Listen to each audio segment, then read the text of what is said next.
കർത്താവിന്റെ അതിപരിശുദ്ധ നാമം വാഴ്ത്തപ്പെടുമാറാകട്ടെ. ഒരു നിമിഷം നമുക്ക് കണ്ണുകൾ അടയ്ക്കും, നമുക്ക് പ്രാർത്ഥിക്കാം. സ്വർഗീയ നല്ല അപ്പ, അനുഗ്രഹിക്കപ്പെട്ട ഈ നല്ല സമയത്തിനായി സ്തോത്രം. മക്കളാവുന്ന ഞങ്ങൾ ഒരുമിച്ച് അങ്ങയുടെ സന്നിധിയിലേക്ക് അടുത്ത് വരുന്ന കർത്താവേ, ഈ ആഴ്ചവട്ടത്തിന്റെ ഒന്നാം നാൾ ആദ്യ പിതാക്കന്മാർ അങ്ങയെ സത്യത്തിലും ആത്മാവിലും ആരാധിച്ചതുപോലെ അങ്ങയെ ആരാധിക്കുവാൻ, സ്തുതിക്കുവാൻ, മഹത്വപ്പെടുത്തുവാൻ, പ്രാർത്ഥിക്കുവാൻ, പാട്ടുപാടുവാൻ എല്ലാം അവിടെ ഞങ്ങൾക്ക് തന്ന ഭാഗ്യത്തിനായി സ്തോത്രം. അല്പസമയം തിരുവചന താളുകളിലൂടെ കടന്നു പോകുമ്പോൾ അങ്ങയുടെ പരിശുദ്ധാത്മാവ് ഞങ്ങളോട് ഇടപെടുമാറാകണമേ എന്ന് പ്രാർത്ഥിക്കുന്നു. ഞാൻ ശുദ്ധിയില്ലാത്ത അതരമുള്ള മനുഷ്യൻ ശുദ്ധിയില്ലാത്ത ജനങ്ങളുടെ നടുവിൽ വസിക്കുന്നു എന്ന് യെശയ്യാ പ്രവാചകൻ പറഞ്ഞപ്പോ ദൂതന്മാർ തീക്കല്ലുമായി ഇറങ്ങി വന്ന് പ്രവാചകന്റെ നാവിനെ തൊട്ട് ബലപ്പെടുത്തിയതുപോലെ അതിന്റെ നാവിൻ തുമ്പിനെ അവിടുന്ന് ബലപ്പെടുത്തണമേ എന്ന് പ്രാർത്ഥിക്കുന്നു. അതിനേതുമല്ല, ഒന്നുമല്ല, പൂർണ്ണ നിയന്ത്രണം പരിശുദ്ധാത്മാവ് ഏറ്റെടുക്കുന്നതിനായി സ്തോത്രം.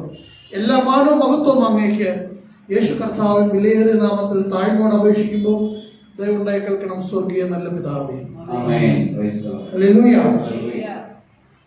കർത്താവിന്റെ അതിപരിശുദ്ധ നാമം വാഴ്ത്തപ്പെടുമാറാകട്ടെ. വീണ്ടും ഒരിക്കൽ കൂടി നിങ്ങളുടെ മധ്യയായിരിക്കുവാൻ കർത്താവ് എനിക്ക് തന്ന ഈ ഭാഗ്യത്തിനെ ഓർത്ത് നന്ദി നിറഞ്ഞ ഹൃദയത്തോടെ കർത്താവിനെ സ്തുതിക്കുന്നു, സ്തോത്രം ചെയ്യുന്നു, മഹത്വപ്പെടുത്തുന്നു. மறுபடியும் ஒரு விஷயம் உங்களோடு சேர்ந்த தேவனை ஆராதிக்க துதிக்க தேவன் கொடுத்த வாய்ப்புக்காக கர்த்தருக்கு நன்றி செலுத்துகிறேன். ഹല്ലേലൂയ. നമ്മൾ പ്രാർത്ഥിക്കുമ്പോൾ ദൈവത്തോട് സംസാരിക്കുന്നു, പാട്ട് പാടുമ്പോൾ നമ്മൾ കർത്താവിനെ സ്തുതിക്കുന്നു. എന്നാൽ ദൈവത്തിന്റെ വചനം കേൾക്കുന്നത് ദൈവം നമ്മളോട് സംസാരിക്കുന്നു. நாம் ஜெபிக்கும் பொழுது நாம் தேவனுடைய இடத்தில் நம்முடைய வேண்டுதல்களை சொல்லுகிறோம். நாம் பாடல்களை பாடும் பொழுது தேவனை துதிக்கிறோம். ஆனால் தேவனுடைய வசனம் நாம் கேட்கும் பொழுது அதுக்கு என்ன அர்த்தம் தெரியுமா? தேவனுடைய ஆவி അല്ലെങ്കിൽ தேவன் നമ്മളോട് பேசுகிறது. ആമേൻ. ഏറ്റവും മഹത്തായ, ഏറ്റവും മേൽത്തരമായ കാര്യം ദൈവത്തിന്റെ സ്വരം കേൾക്കുക എന്നുള്ളതാണ്. மிகவும் பெரிதான கருத்து நாம் தேவ சத்தம் கேட்க வேண்டும். നമുക്ക് ഈ ലോകത്ത് ജീവിക്കാൻ ഒരു നിയമമുണ്ട്. இந்த உலகத்தில் வாழ்வதற்கு ஒரு சட்டம் இருக்கிறது. ഇന്ത്യൻ പീനൽ കോഡിലെ നിയമം അനുസരിച്ച് മാത്രമേ നമുക്ക് ജീവിക്കാൻ കഴിയുള്ളൂ. சட்டம் இருக்கு, அந்த சட்டத்தின்படி மட்டும்தான் நாம் வாழ முடியும். സ്തോത്രം. പ്ലീസ്, ആരെങ്കിലും ഒരാൾ മ്യൂട്ട് ചെയ്തിട്ടില്ല, അവിടെ സംസാരിക്കുന്ന ഇവിടെ കേൾക്കാം. ഒന്ന് മ്യൂട്ട് ചെയ്യണേ. Okay, yes. സ്തോത്രം. അപ്പോ ഹല്ലേലൂയ, ആ നിയമം അനുസരിച്ച് നമുക്ക് ഇവിടെ ജീവിക്കാൻ പറ്റുള്ളൂ. அந்த சட்டத்தின்படி மட்டும்தான் இந்த உலகத்தில் நாம் வாழ முடியும். ആ നിയമത്തെ തെറ്റിച്ചാൽ നമുക്ക് ശിക്ഷ ലഭിക്കും. அந்த சட்டத்தை மீறி போனா நமக்கு பனிஷ்மென்ட் இருக்கு. വാഹനം ഓടിക്കണമെങ്കിൽ ഒരു നിയമമുണ്ട്. വണ്ടി ഓടണമെങ്കിൽ അതുக்கு ஒரு சட்டம். സമൂഹത്തിൽ പെരുമാറേണ്ടത് ഒരു നിയമമുണ്ട്. നാം அப்படி இந்த உலகத்தில் நாம் எப்படி வாழணும் அதுக்கு ஒரு சட்டம். നമ്മൾ ജോലി സ്ഥലത്ത് പോയ അവിടെ ഒരു നിയമമുണ്ട്. നാം വേറെ സ്ഥലത്തിൽ അതിന് അங்கே ഒരു சட்டம் இருக்கிறது. അങ്ങനെ എല്ലാ കാര്യങ്ങൾക്കും ഒരു നിയമമുണ്ട്. அப்படி எல்லா இடத்திலும் ஒரு சட்டங்கள் இருக்கிறது. അങ്ങനെയെങ്കിൽ ദൈവം ഞാനും ദൈവം അല്ല നമ്മളും ദൈവവും തമ്മിലുള്ള ഒരു ബന്ധത്തിന് ദൈവം ഒരു നിയമം വെച്ചു. அப்படியானால் கர்த்தருக்கும் நம்மளுக்கும் அந்த உறவுக்கு ஒரு சட்டத்தை ஆண்டவர் வச்சிருக்கிறார். രണ്ട് നിയമമായി ദൈവം തിരിച്ചു. அதை രണ്ട് சட்டங்களாய் திருப்பி இருக்கிறார். ഒന്ന് പഴയ നിയമം, ഒന്ന് പുതിയ നിയമം. அதில் ஒன்று பழைய ஏற்பாடு, ஒன்று புதிய ஏற்பாடு. ആമേൻ. ഹല്ലേലൂയ. ഹല്ലേലൂയ. ഹല്ലേലൂയ. ആ വചനം അനുസരിച്ചാണ് നമ്മൾ ജീവിക്കുന്നത്. அந்த தேவ வசனத்தின் அடிப்படையில் தான் நாம் வாழ்ந்து கொண்டிருக்கிறோம். 40 പേര് 3 ഭൂഖണ്ഡങ്ങളിൽ 40 தேவ மனிதர்கள் இந்த உலகத்தில் 3 பகுதியில் இருந்து 1600 വർഷം കൊണ്ട് 1600 വർഷങ്ങളാ 3 ഭാഷയിലാണ്. 3 ഭാഷയിലെ എബ്രായ ഭാഷ, ഗ്രീക്ക് ഭാഷ, യേശു കർത്താവ് സംസാരിച്ച അരാമീയ ഭാഷ. ഗ്രീക്ക് ഭാഷ, എബ്രായ ഭാഷ, കർത്തർ പേസിക്കൊണ്ടിരുന്ന വാർത്തയാണ് ആരാമിക് ഭാഷയിലെ. 3 ഭാഷയിൽ ഇരുന്ന് 40 പേര് 1600 വർഷം കൊണ്ട് എഴുതിയ വിശുദ്ധ ഗ്രന്ഥമാണ് ഈ ബൈബിൾ. அப்படி 1600 வருஷங்களா இந்த 40 பேர் இருந்து எழுதின புத்தகங்கள் தான் இந்த வேதம். പലരും ഇതിനെ അടിച്ചമർത്താൻ നോക്കി. അനേകർ ഇதை ഇല്ലായ്മപ്പെടുത്താൻ മുയற்சி பண்றாங்க. പക്ഷേ ഇത് ദൈവത്തിന്റെ പദ്ധതിയാകിയാൽ ആർക്കും തകർക്കാൻ സാധിക്കില്ല. ஆனால் தேவனுடைய வார்த்தையானபடினாலே, தேவனுடைய சித்தமாய் இருந்தபடினாலே இதை யாராலும் முடித்து போக முடியவில்லை. ആമേൻ. ആമേൻ. പണ്ട് ഇത് പലരും തകർക്കാനായിട്ട് ഒരുപാട് രാജാക്കന്മാരെല്ലാം ശ്രമിച്ചതാണ്. பழைய நாட்களிலே அநேக ராஜாக்கள் இதை உடைத்து போடும்படிக்கு, இதை நாசப்படும்படிக்கு அநேக முயற்சிகள் எடுத்தார்கள். ഭൂമിയുടെ ഉൽപ്പത്തിക്ക് മുമ്പേ ഉള്ള ദൈവത്തിന്റെ മാറ്റമില്ലാത്ത വചനം തകർക്കാൻ ആർക്കും സാധിക്കില്ല. ஆனால் இந்த உலகம் உருவாவதற்கு முன்னாடி இருந்த கர்த்தருடைய இந்த வார்த்தைகளை உடைக்க ஆராலும் முடியாது. Hallelujah. Hallelujah. Praise to Jesus. Hallelujah. നമ്മൾ 2021 കാലഘട്ടങ്ങളിലാണ് ഇപ്പോൾ. ஆனா இன்றைக்கு நாம் 2021 9ஆம் மாதம் முடிய போற நாட்களில் நாம் வாழ்ந்து கொண்டிருக்கிறோம். ഹല്ലേലൂയ. Hallelujah. ഈ എൻഡ് ഓഫ് എൻഡ് ടൈംസ്, അവസാന അന്ത്യകാലഘട്ടത്തിന്റെ അന്ത്യസമയത്താണ് ഞാനും നിങ്ങളും. அவன் அந்திய காலத்திலே அதனுடைய முடிவு நேரத்துக்கு സമീപമായി நானும் நீங்களும் வாழ்ந்து கொண்டிருக்கிறோம். അപ്പോസ്തല പ്രവൃത്തിയില് പത്രോസ് ഇങ്ങനെ പറയുന്നുണ്ട്, അന്ത്യകാലത്ത് സകല ജഡത്തിന്മേലും ഞാൻ എന്റെ ആത്മാവിനെ പകരും. ஆனா பேதுரு இப்படி சொல்கிறான், அப்போஸ்தலர் புத்தகத்தில் இப்படி எழுதப்பட்டிருக்கிறது, பேதுரு கடைசி காலத்திலே என்னுடைய ஆவியை நான் எல்லாவர் மேல் ஊற்றுவேன். യോവേൽ സംവത്സരത്തിൽ എഴുതി വെച്ച യോവേൽ പ്രവാചകൻ എഴുതി വെച്ചത് അപ്പോസ്തല പ്രവൃത്തിയിൽ പത്രോസ് പറയുകയാണ്, അന്ത്യകാലത്ത് ഞാൻ സകല ജഡത്തിന്മേലും എന്റെ ആത്മാവിനെ പകരും. ஆனால் இது பழைய ஏற்பாடு காலத்தில் யோவேல் தீர்க்கதரிசியானவர் எழுதி வைத்த இந்த வார்த்தையை புதிய ஏற்பாடு அப்போஸ்தலர் புத்தகத்திலே பேதுரு எடுத்து சொல்கிறார். ഈ അന്ത്യകാലം എപ്പോഴാണ് തുടങ്ങുന്നത്? கடைசி காலம் எப்போ ஆரம்பிக்கிறது? ആമേൻ. ஆமென். അവിടെ മർക്കോസിന്റെ മാളിക മുറിയിൽ ആത്മാവ് എപ്പോ ഇറങ്ങിയോ അന്ന് അന്ത്യകാലം തുടങ്ങി. ஆமென். ஹalleluya. அந்த பேதுரும் அந்த ஊழியர்கள் எல்லாம் சேர்ந்து அந்த மாளிகை அந்த வீட்டுக்குள்ள இருக்கிற நேரத்தில் எப்போ அந்த ஆவியின் வல்லமை இறங்குதோ அப்போ அந்திகாலம் ஆரம்பித்து விட்டது. ആമേൻ. ஹalleluya. ഇപ്പോ അന്ത്യകാലത്തിന്റെ അന്ത്യകാലത്താണ് ഞാനും നിങ്ങളും. நாம் இப்பொழுது கடைசி காலத்துக்கு கடைசி நாட்களுக்குள்ள நாம் இருக்கிறோம். കാരണം വചനം വിളിച്ചു പറയുന്ന ഒരു വലിയ സത്യമുണ്ട്. தேவ வசனமானது எடுத்து சொல்ற ஒரு கருத்து இருக்கிறது. 6 എന്നത് മനുഷ്യന്റെ പൂർണ്ണതയും, 6 എന്ന് சொல்றது മനുഷ്യனுടെ പരിപൂർണതയും, 7 എന്ന് ദൈവത്തിന്റെ പൂർണ്ണതയുമാണ്. 7 എന്ന് சொல்றது கர்த்தர் பரிபூர்ணமாக்கி மாற்றுவதும். 6ஆം ദിവസമാണ് ദൈവം മനുഷ്യനെ സൃഷ്ടിച്ചത്. 6வது நாள் மனுஷனை கர்த்தர் உருவாக்கினார். 7ാമത്തെ ദിവസം ദൈവം സ്വസ്ഥമായിരുന്നു. 7ஆம் நாள் அவன் சுத்தமாக இருந்தார். അപ്പൊ 7 എന്ന് പറയുന്നത് ദൈവസന്നിധിയിൽ വലിയ കണക്കാണ്. அப்படியானால் 7 சொல்லுகிறது தேவனுடைய சமூகத்தில் மிகப்பெரிய ஒரு கணக்காக இருக்கிறது. ഏലിയാവിനോട് പറഞ്ഞു, നീ 7 പ്രാവശ്യം പോയി മുങ്ങുക. எலிசா ஹாமானுடைய சொன்னா 7 தடவை போய் முங்கன்னு சொன்னான். ആമേൻ. ஆமென். ഹല്ലേലൂയ. ஹalleluya. 7 70 പ്രാവശ്യം ക്ഷമിക്കാൻ കർത്താവ് പറഞ്ഞു. அது மட்டுமல்ல, இயேசு சொன்னார் 7 இல்ல 70 வட்டம் மன்னிக்க வேண்டும் சொன்னார். ആമേൻ. ஹalleluya. 7 ആഴ്ച, 7 வாரம், അങ്ങനെ 7 ദൈവസന്നിധിയിൽ വലിയ കണക്കാണ്. அப்படி 7 சொல்றது தேவனுடைய சமூகத்தில் மிகப்பெரிய ஒரு கணக்காக இருக்கிறது. ആമേൻ. ஆமென். അപ്പോ ആദ്യം ലോകം ഭരിച്ചിരുന്നത് നെബൂഖദ്നേസർ രാജാവാണ്. முதல் இந்த உலகத்தை அவர் ஆட்சி பண்ணி கொண்டிருந்த நெபுக்கத்நேசர் அரசன், ബാബിലോൺ സാമ്രാജ്യം. அந்த பாபிலோனின் நாடா இருந்தது. രണ്ടാമത് മേദ്യരാണ്. இரண்டாவது மேத்தியரா இருந்தது. അപ്പോ മേദ്യർ ഭരിച്ചതിന് ശേഷം മൂന്നാമത് ഗ്രീക്കുകാർ ഭരിച്ചു. மூன்றாவது உலகத்தை வாழ்ந்தது கிரீக்கரா இருந்தது. ലോകം മുഴുവൻ ഭരിച്ച കാര്യമായിട്ട് പറയുന്നത്. உலகத்தை முற்றுமாய் ஆட்சி செய்தது சொல்லிட்டு இருக்கிறோம். Greek Alexander the great. அதான் அவர் பேரு அலெக்சாண்டர் தி கிரேட் சொல்லுவாங்க. നാലാമത് റോമൻസ് ഭരിച്ചു. 4வது தடவை இந்த உலகத்தில் வாழ்ந்தது, உலகத்தை மொத்தமா ஆட்சி பண்ணிக்கொண்டிருந்தது റോമൻ സാമ്രാജ്യം. அந்த ரோமரின் அந்த ஆட்சி. ആ സമയത്ത് പീലാത്തോസ് അവിടുത്തെ ഗവർണറായിരുന്നു. அந்த காலத்திலே பீலாத்தோ அதான் இந்த கவர்னரா ആ இருந்தார். സമയത്താണ് യേശു കർത്താവ് ബേത്ലഹേമിൽ ജനിക്കുന്നത്. அந்த காலத்தில் தான் இயேசு அந்த வேதலகேமிலே அவர் பிறந்தார். അപ്പൊ ബാബിലോൺ സാമ്രാജ്യം, മേദ്യർ, ഗ്രീക്ക്, റോമൻസ്, 4 പേര്. அப்போ பாபிலோன் அந்த உலகம் வாழ்ந்தது, இரண்டாவது மேத்தியர், கிரீக்கர், கடைசியாக ரோமர், அந்த 4 கட்டமா இருந்தது. അഞ്ചാമത്തെ ഘട്ടം, ஐந்தாவது ഡിക്റ്റേറ്റർഷിപ്പ്, അതായത് ഏകാധിപത്യ ഭരണം. ஐந்தாவது ஏகாதிபதியே ஒருவர் ஆட்சி செய்தார். പിന്നെ ഡെമോക്രസി, ജനാധിപത്യ ഭരണം. அதுக்கப்புறம் இப்ப நடக்கிற அந்த டெமோக்ரஸின்னு வந்து விட்டது. ഈ ജനാധിപത്യ ഭരണവും ഏകാധിപത്യ ഭരണവുമാണ് ഇപ്പോൾ നടക്കുന്നത്. ജനങ്ങളാൽ വാഴുന്നത് சொல்லப்பட்டு ஆனா ஏகாதிபதியா இன்னைக்கு வாழ்க்கை நடந்து கொண்டிருக்கிறது. ചൈനയിലും ഗൾഫിലെല്ലാം ഏകാധിപത്യ ഭരണമാണ്. சைனாவை நான் எடுத்து பார்க்கும் பொழுது, அரபி நாடுல எடுத்து பார்க்கும்போது அங்கே இப்போ ஒருவர் என்ன முடிவு எடுக்கிற அதுதான் சட்டமா இருக்கிறது. ഇന്ത്യയിലെ ജനാധിപത്യ ഭരണമാണ്. ஆனா இந்தியர் அப்படி இல்லை. ஜனங்களால் தெரிந்து கொண்டு பெற்றவர் தான் ஆட்சி நடத்த முடியும். ഈ 5 എണ്ണം കഴിഞ്ഞതിന് ശേഷം ഈ 5 കാര്യങ്ങൾ முடிஞ்சதுக்கு அப்புறம் 6ാമത് ലോകത്തെ മുഴുവൻ ഭരിക്കാൻ ഒരു രാജാവ് വരാൻ പോവാ. 6ാമது இந்த உலகத்தை மொத்தம் ஆட்சி பண்றதுக்கு ஒரு அரசன் வரப்போகிறான். ദൈവത്തിന്റെ പദ്ധതിയാണ്. அது தேவனுடைய சித்தமாய் இருக்கிறது. ആമേൻ.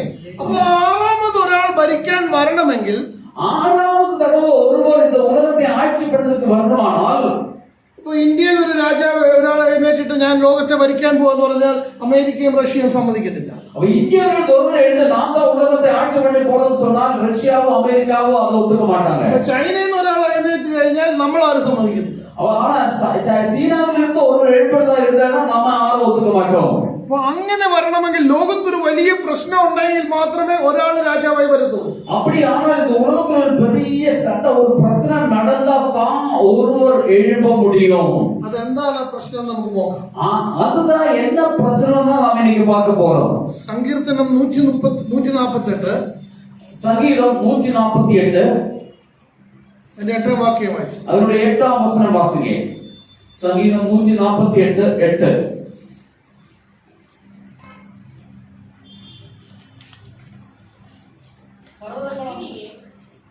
വായിച്ചു. அக்கினியே, கல்மலையே, உறைந்த மலையே, ஊடுமலையே, அவர் சொற்படி செய்யும் பெருங்காற்றே, ആ തീയും കൽമഴയും ഹിമവും ആവിയും അവന്റെ വചനം അനുഷ്ഠിക്കുന്ന കൊടുങ്കാറ്റും. ஆமென். ஹalleluya. தீயாய் வரும், அக்னியாய் கொடுங்காற்றாய் வரும். ഈ കൊടുങ്കാറ്റ് നമ്മൾ കാണണമെങ്കിൽ യെരമ്യാ പ്രവാചകനിലേക്ക് വരണം. இந்த கொடிய பெரிய காற்றை நாம் பார்க்கணுமானால் ஆமென் எரேமியா தீர்க்கதரிசி புத்தகத்தில் நாம் வர வேண்டும். 25ാം അധ്യായം 25ஆம் அதிகாரம் 31 മുതൽ വായിക്കാം. 31ஆம் വചനത്തിൽ നാം വാസിப்போம். Price the Lord. ആരവം ഭൂമിയുടെ അറ്റത്തോളം എത്തുന്നു. യഹോവയ്ക്ക് ജാതികളോട് ഒരു വ്യവഹാരമുണ്ട്. അവൻ സകല ജഡത്തോടും വ്യവഹരിച്ച് ദുഷ്ടന്മാരെ വാളിനേൽപ്പിക്കുമെന്ന് യഹോവയുടെ അരുളപ്പാട്. സൈന്യങ്ങളുടെ യഹോവ ഇപ്രകാരം അരുളി ചെയ്യുന്നു. അനർത്ഥം ജാതിയിൽ നിന്ന് ജാതിയിലേക്ക് പുറപ്പെടുന്നു. ഭൂമിയുടെ അറ്റങ്ങളിൽ നിന്ന് വലിയ ഒരു കൊടുങ്കാറ്റ് ഇളകി വരും. ആമേൻ. ஹalleluya. தமிழ் வாசிங்க. ஆரவாரம் பூமியின் கடையாந்தரம் மட்டும் போய் எட்டும். ஜாதிகளோட கர்த்தருக்கு வளர்த்திருக்கிறது. ஆமென். வம்சமான யாவரோடும் அவர் நியாயத்திற்கு பிரவேசிப்பார். ஆமென். துன்மார்க்கரை பட்டயத்துக்கு ஒப்புக் கொடுப்பார் என்று கர்த்தர் சொல்லியிருக்கிறார். ஹalleluya. ஜாதிகளுக்கு தீமை பரவும். பூமியின் எல்லையிலிருந்து மகா புயல் எழும்பும். ആമേൻ. അടുത്ത 33ാം വാക്യം 33ஆம் வசனம். അന്നാളിൽ യഹോവയുടെ നിഹതന്മാർ ഭൂമിയുടെ ഒരറ്റം മുതൽ മറ്റേ അറ്റം വരെ വീണ് കിടക്കും. അവരെ കുറിച്ച് ആരും വിലപിക്കുകയില്ല. അവരെ എടുത്ത് കുഴിച്ചിടുകയില്ല. അവർ നിലത്തിന് വളമായി തീരും. அக்காலத்திலே பூமியின் ஒரு முனை துவங்கி பூமியின் மறுமுனை மட்டும் கர்த்தரால் கொலையுண்டவர்கள் கிடப்பார்கள். அவர்கள் குழம்பப்படாமலும் சேர்க்கப்படாமலும் அடக்கம் பண்ணப்படாமலும் பூமியின் மேல் ஏறுவார்கள். ആമേൻ. ഈ വലിയ ഒരു കൊടുങ്കാറ്റ് ഇളകി വരും. ஒரு பெரிய கொடிய காற்று அப்படியே வரும். നമ്മൾ BBC ന്യൂസ് ഒക്കെ ശ്രദ്ധിച്ചാൽ നമുക്ക് മനസ്സിലാവും ഭൂമിയുടെ പല ഭാഗത്തു നിന്നും കൊടുങ്കാറ്റിന്റെ ആരവം തുടങ്ങി കഴിഞ്ഞു. ஆமென். பூமி இந்த பிபிசி நியூஸ் நான் பார்த்தா தெரியும். பூமியின் எல்லைகளில் இருந்து அது கொடிய காற்று ஆரம்பமாய் விட்டது. ഹിമാലയത്തിലെ മഞ്ഞുമല ഉരുകി തുടങ്ങിയിട്ടുണ്ട്. இந்த இமாலயத்திலே அந்த மஞ்சு கட்டிகள் அப்படி உறைஞ்சு கொண்டிருக்கிறது. അത് ഉരുകി വീണ് കഴിഞ്ഞാൽ പിന്നെ പ്രളയം ധാരാളം ഉണ്ടാകാൻ ചാൻസ്. அப்படி ஆனால் தண்ணி அப்படியே அதிகமா ஓடிக்கொண்டிருக்கும். ആമേൻ. ഇതെല്ലാം ദൈവത്തിന്റെ വചന നിവൃത്തിയാണ്. இதெல்லாம் தேவனுடைய வசனத்தின் பூர்த்தீகரணமாய் இருக்கிறது. അങ്ങനെ വളരെ പ്രശ്നങ്ങൾ ഭൂമിയിൽ ഉണ്ടാകുമ്പോ அப்படி ஏராளமான பிரச்சனைகள் இந்த உலகத்தில் ஆரம்பிக்கும் பொழுது ഒരു വലിയൊരു സമൂഹം മരിച്ചു വീഴും.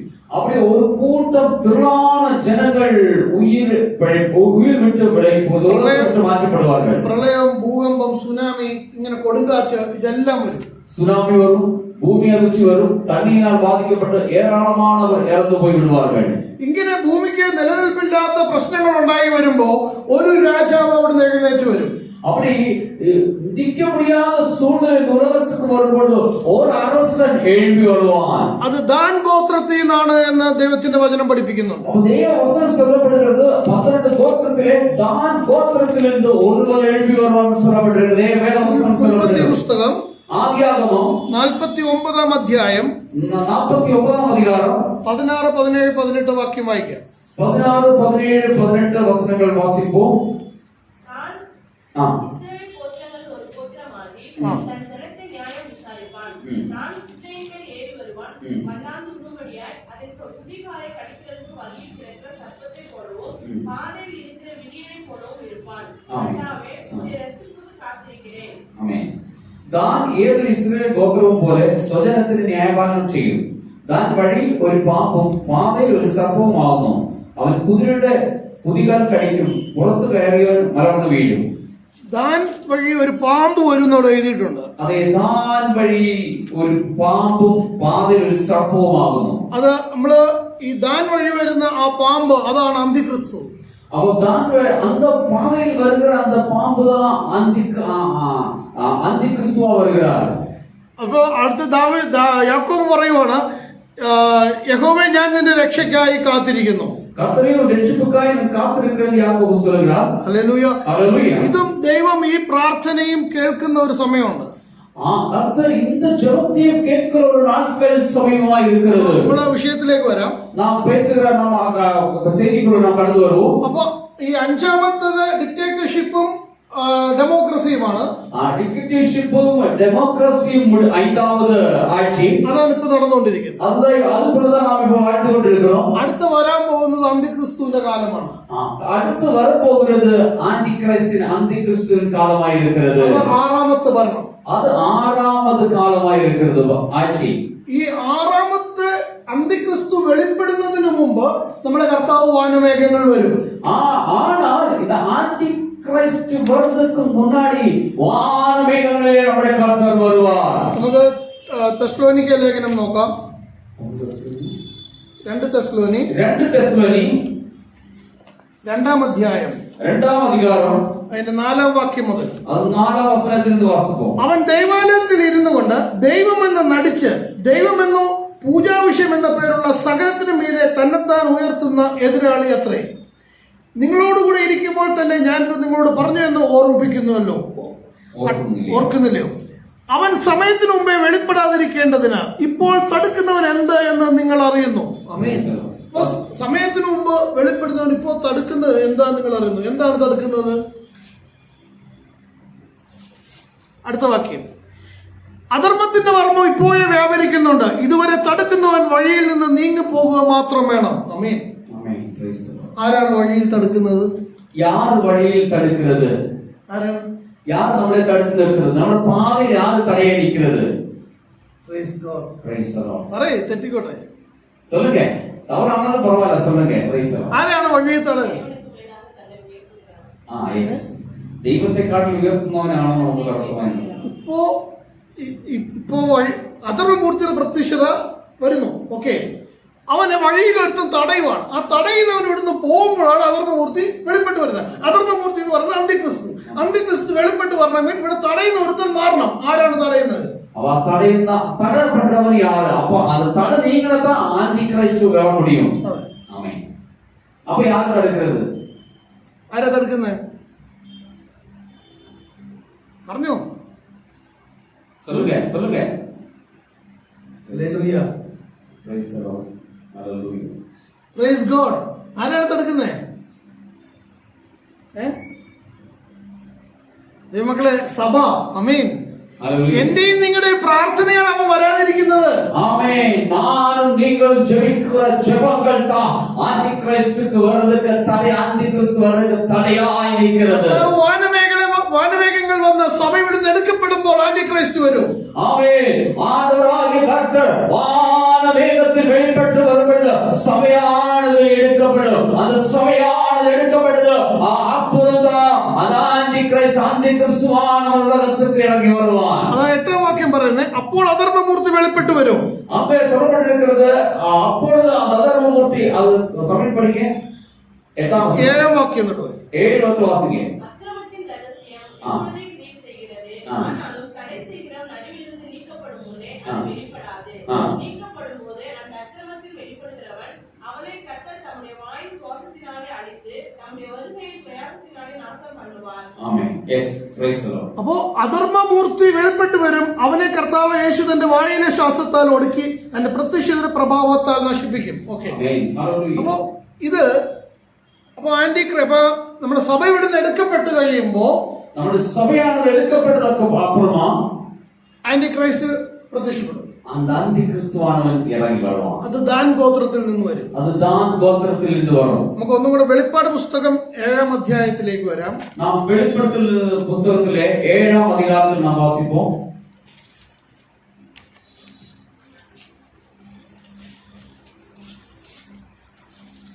ഹല്ലേലൂയ.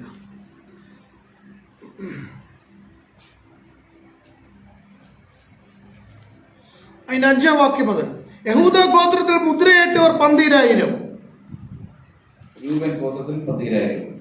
காத் கோத்திரத்தில் 12,000. രൂബേൻ ഗോത്രത്തിൽ 12,000, ഗാദ് ഗോത്രത്തിൽ 12,000, ആശേർ ഗോത്രത്തിൽ 12,000, നഫ്താലി ഗോത്രത്തിൽ 12,000, മനുഷ്യ ഗോത്രത്തിൽ 12,000, ഷിമയോൻ ഗോത്രത്തിൽ 12,000, ലേവി ഗോത്രത്തിൽ 12,000, ഇസ്സാഖാർ ഗോത്രത്തിൽ 12,000, സെബുലൂൻ ഗോത്രത്തിൽ 12,000, യോസേഫ് ഗോത്രത്തിൽ 12,000, ബെന്യാമിൻ ഗോത്രത്തിൽ മുദ്രയേറ്റവർ 12,000 പേര്. ഇവിടെ നമ്മൾ ദാൻ ഗോത്രത്തെ കാണുന്നില്ല.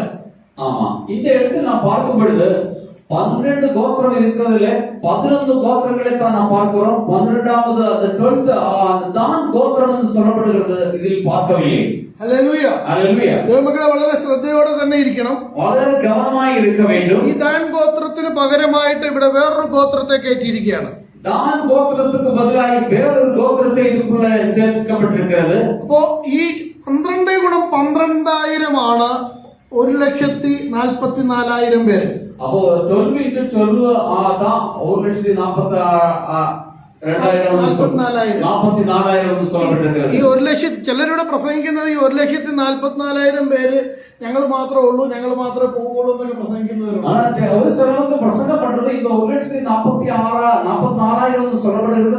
நாங்க தான் பரலோகத்துக்கு போது பிரசங்கம் பண்ற ஆளுங்க இருக்கிறாங்க. അങ്ങനെയല്ല ഇത്. அப்படி இல்ல இது. അതായത് കർത്താവിന്റെ വരവിന് മുമ്പായിട്ട് கர்த்தருடைய வருகைக்கு முன்னாடியே അന്തിക്രിസ്തുവിന്റെ പീഡനം സഹിച്ചുകൊണ്ടിരിക്കുമ്പോ அந்தி கிறிஸ்துவின் அந்த தொந்தரவு அந்த கஷ்டங்கள் நாம் பெற்றுக்கொண்டிருக்கிற நேரத்துல, അതായത് ഇപ്പോ ആദ്യ സമയങ്ങൾ ആദ്യത്തെ ഒരു 3.5 വർഷം നല്ലപോലെ ഭരിക്കും. முதல் 3 ஆண்டு அவர் நல்ல விதமா ஆட்சி செய்வார். ഹല്ലേലൂയ. ஹல்லேலூயா. നമുക്ക് വായിക്കാം യോഹന്നാന്റെ സുവിശേഷം 5-ാം അധ്യായം. யோவான் சுவிசேஷம் 5-ஆம் அதிகாரத்திலே நாம் வாசிப்போம். யோவான் 5:43. 43-ஆம் வசனம். 5-ஆம் அதிகாரம் 43-ஆம் வசனம். കർത്താവ് യേശുക്രിസ്തു പറയുന്നുണ്ട്, கர்த்தராகிய ஆண்டவராகிய இயேசு கிறிஸ்து சொல்கிறார், ഞാൻ എന്റെ പിതാവിന്റെ നാമത്തിൽ വന്നിരിക്കുന്നു, நான் என்னுடைய பிதாவுடைய நாமத்தில் நான் வந்திருக்கிறேன். നിങ്ങൾ എന്നെ കൈക്കൊള്ളുന്നില്ല. நீங்கள் என்னை ஏற்றுக்கொள்ளவில்லை. മറ്റൊരുത്തൻ സ്വന്തം നാമത്തിൽ വന്നാൽ അവനെ നിങ്ങൾ കൈക്കൊള്ളും. ஆனா வேறொருவன் தன்னுடைய பெயரிலே வந்தால் அவனை நீங்கள் ஏற்றுக்கொள்கிறீர்கள். ഹല്ലേലൂയ. ஹல்லேலூயா. അവനെ കൈക്കൊള്ളും, அவனை ஏற்றுக்கொண்டு എന്നെ കൈക്കൊള്ളത്തില്ല. இயேசுவை புறக்கணிக்கிறார்கள். അവനെ കൈക്കൊള്ളുന്ന സമയത്തിലേക്കാണ് ഇപ്പോൾ പോയിക്കൊണ്ടിരിക്കുന്നത്. ஆனா இப்ப போகிறது அந்த அவனை ஏற்றுக்கொள்ளுத போக்குதான் ஓட்டுதான் ஓடிக்கொண்டிருக்கிறோம். ഒന്നുകൂടെ നമുക്ക് നോക്കാം. മത്തായി സുവിശേഷം 24-ാം അധ്യായം. மறுபடியும் நாம் பார்க்கலாம். மத்தாയി 24-ஆம் அதிகாரம். Yes, glory, Baba, Shankara, Vibalkamana. 24-ാം അധ്യായം അതിന്റെ 15-ാമത്തെ വാക്യം. அதனுடைய 15-ஆம் வசனம் வாசிக்கலாம். എന്നാൽ ദാനിയേൽ പ്രവാചകൻ മുഖാന്തരം അരുളി ചെയ്തതുപോലെ ശൂന്യമാക്കുന്ന മ്ലേച്ഛത വിശുദ്ധ സ്ഥലത്തിൽ നിൽക്കുന്നത് നിങ്ങൾ കാണുമ്പോൾ വായിക്കുന്നവൻ ചിന്തിച്ചു കൊള്ളട്ടെ. வாசிங்க தமிழ்ல.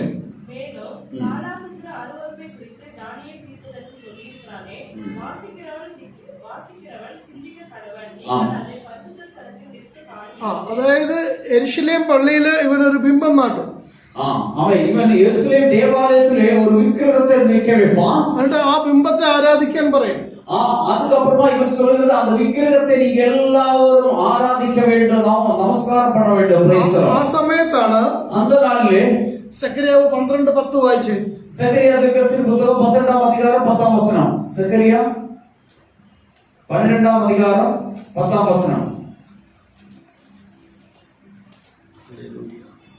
நான் தாவீதின் குடும்பத்தாரின் மேலும் இஸ்ரவேல் குடிகள் மேலும் யெகோவாவின் ஆவியும் விண்ணப்பங்கள் ஆவியும் ஊற்றுவேன். அப்பொழுது அவர்கள் தங்களின் புத்திர எண்ணை நோக்கி பார்த்து, ஒருவன் தன் ஒரே பேரனுக்காக புலம்புகிறது போல எனக்காக புலம்பி ஒருவன் தன் தலைசான் பிள்ளைக்காக துதிக்கிறது போல எனக்காக மனக்கசந்து துதிப்பார்கள். ആമേൻ. ഞാൻ ദാവീദ് ഗൃഹത്തിന്മേലും യെരൂശലേം നിവാസികളുടെ മേലും കൃപയുടെയും യാചനകളുടെയും ആത്മാവിനെ പകരും. കൃപയുടെയും യാചനയുടെയും ആത്മാവിനെ പകരും ആ സമയത്ത് കർത്താവ്. ആമേൻ. ഹല്ലേലൂയ. ഏത് സമയത്താണെന്നറിയാവോ? ഇവന്റെ ആ പീഡനം, അതായത് നമുക്കറിയാം യഹൂദ ജനം ദൈവജനമാണ്. നമുക്ക് தெரியும் இவை எப்பொழுது அந்த கிருபையுடையும் அந்த இரக்கத்தினுடைய ஆவியை எப்போ ஊற்றுவார். நாம் இந்த ஜனம் யாரு? யகூத ஜனங்கள் நமக்கு தெரியும். കാരണം ദൈവം ന്യായപ്രമാണം കൊടുത്തത് യഹൂദന്റെ കയ്യിലാണ്. ஆனால் கர்த்தராகிய ஆண்டவர் யகூதருக்கு தான் அந்த நியாயத்தின் கட்டளை கொடுத்தார். ആമേൻ. ஆமென். ഇപ്പോ ഇവര് പീഡിപ്പിക്കുന്ന കാണുമ്പോൾ ഇവരാരും കർത്താവിൽ വിശ്വസിക്കുന്നില്ല. ഇപ്പോ ஆனா இவர் இப்போவும் ஆண்டவராகிய இயேசுவிலே விசுவாசமா இல்லை. அவர் கஷ்டப்படுகிற அந்த பீடை அனுபவிக்கிறதை பார்க்கும் பொழுது മശിഹ ജനിക്കുന്നത് പശുത്തൊഴുത്തിലല്ല കൊട്ടാരത്തിലാണെന്ന് പറഞ്ഞ് കാത്തിരിക്കുകയാണ്. அவர் இன்னைக்கும் விசுவாசம் பண்ணிட்டு இருக்கிறது ஆண்டவராகிய இயேசு பிறந்தது அந்த பசுவினுடைய அந்த கூட்டில் இல்ல, அவர் பெரிய அரண்மனையில் அரசராய் பிறந்தான்னு சொல்லப்பட்டிருக்கிறார்கள். ഇപ്പോഴും അവർ കാത്തിരിക്കുകയാണ്. ഇപ്പോൾ அவர் வரப்போகிறதா எதிர்பார்த்து கொண்டிருக்கிறார்கள். ലോകത്തിൽ ഏറ്റവും കൂടുതൽ മ്ലേച്ഛത പ്രവർത്തിക്കുന്നത് യഹൂദന്മാരാണ്. இன்னைக்கு அதிகமா தவறுகள் செய்கிறது யகூதர்கள் தான். ഈ ലോകത്തിലെ ഏറ്റവും വലിയ ബുദ്ധിമാന്മാർ യഹൂദന്മാരാണ്. அதிக புத்தி இருக்கிறது அவங்களுக்கு தான். പണമുള്ളവർ യഹൂദന്മാരാണ്. அநேக பணக்காரர்களா இருக்கிறது யகூதர்கள் தான். പ്രശ്നക്കാർ യഹൂദന്മാരാണ്. പ്രശ്നക്കാരെ യഹൂദന്മാർ. பிரச்சனை பண்றது யகூதர்கள் தான். സൗന്ദര്യമുള്ളവർ യഹൂദന്മാരാണ്. அழகு இருக்கிறது யகூதர்களுக்கு தான். ஆமென். എല്ലാത്തിനും അവരാണ്. எல்லாவற்றிலும் முந்தி இருக்கிறது அவர்கள் தான். ஆனால் പഴയ നിയമ പുസ്തകം അതുപോലെ അനുസരിക്കുന്ന നല്ലവരായ നന്മ ചെയ്യുന്ന നല്ല ആളുകളും അതിന്റെ അകത്തുണ്ട്. ஆனா பழைய பாடின் வசனங்களை அதேபடி அது கீழ்ப்பட்டு வாழ்கிற யகூதர்களும் இருக்கிறாங்க. ആമേൻ. ஆமென். അതിലുള്ള 12 ഗോത്രത്തിലെ 12,000 പേരെ വെച്ച് ദൈവം നിയമിക്കും ആ സമയത്ത്. அன்னைக்கு அந்த காலத்திலே அதில் அந்த உண்மையா இருக்கிற அந்த 12 கோத்திரத்திலே 12,000 பேரை அன்னைக்கு ஆண்டவர் நியமிக்குவார். സഭ പോയി കഴിഞ്ഞിട്ടുള്ള കാര്യമാണ് ഈ പറയുന്നത്. இது இப்ப இல்ல, சபை எடுக்கப்பட்டதுக்கு அப்புறம் நடக்க போற கருத்துக்கள். അന്നേരം ഈ 12 ഗോത്രത്തിലെ 12,000 പേർക്ക് ദൈവം കൃപയുടെയും യാചനയുടെയും ആത്മാവിനെ പകരും. அந்த காலத்திலே கர்த்தர் அந்த நாள்களில் தான் கிருபையினுடைய இரக்கத்தினுடைய ஆவியை பொழிகிறது. അതുകൊണ്ട് പറയാ തങ്ങൾ കുത്തിയെങ്കിലേക്ക് അവർ നോക്കും. തന്നെ சோதனை കുത്തുന്നവരുടെ മേൽ അവർ നോക്കുവാർ. ഏകജാതനെ കുറിച്ച് വിലപിക്കുന്നത് പോലെ അവനെ കുറിച്ച് വിലപിക്കും. തന്റെ ഒരേ പേരാണ് കുമാരനെ കുറിച്ച് അവർ വിലാപപ്പെടുവാர்கள். അതായത് നമുക്ക് ഒരേ ഒരു മകനേ ഉള്ളൂ എങ്കിൽ ആ മകനെ കുറിച്ച് നമ്മൾ എങ്ങനെ ദുഃഖിക്കുന്നുവോ അതുപോലെ അന്ന് അവർ കുത്തിയവെങ്കിലേക്ക് യേശുവിനെ നോക്കി അവർ വിലപിക്കും.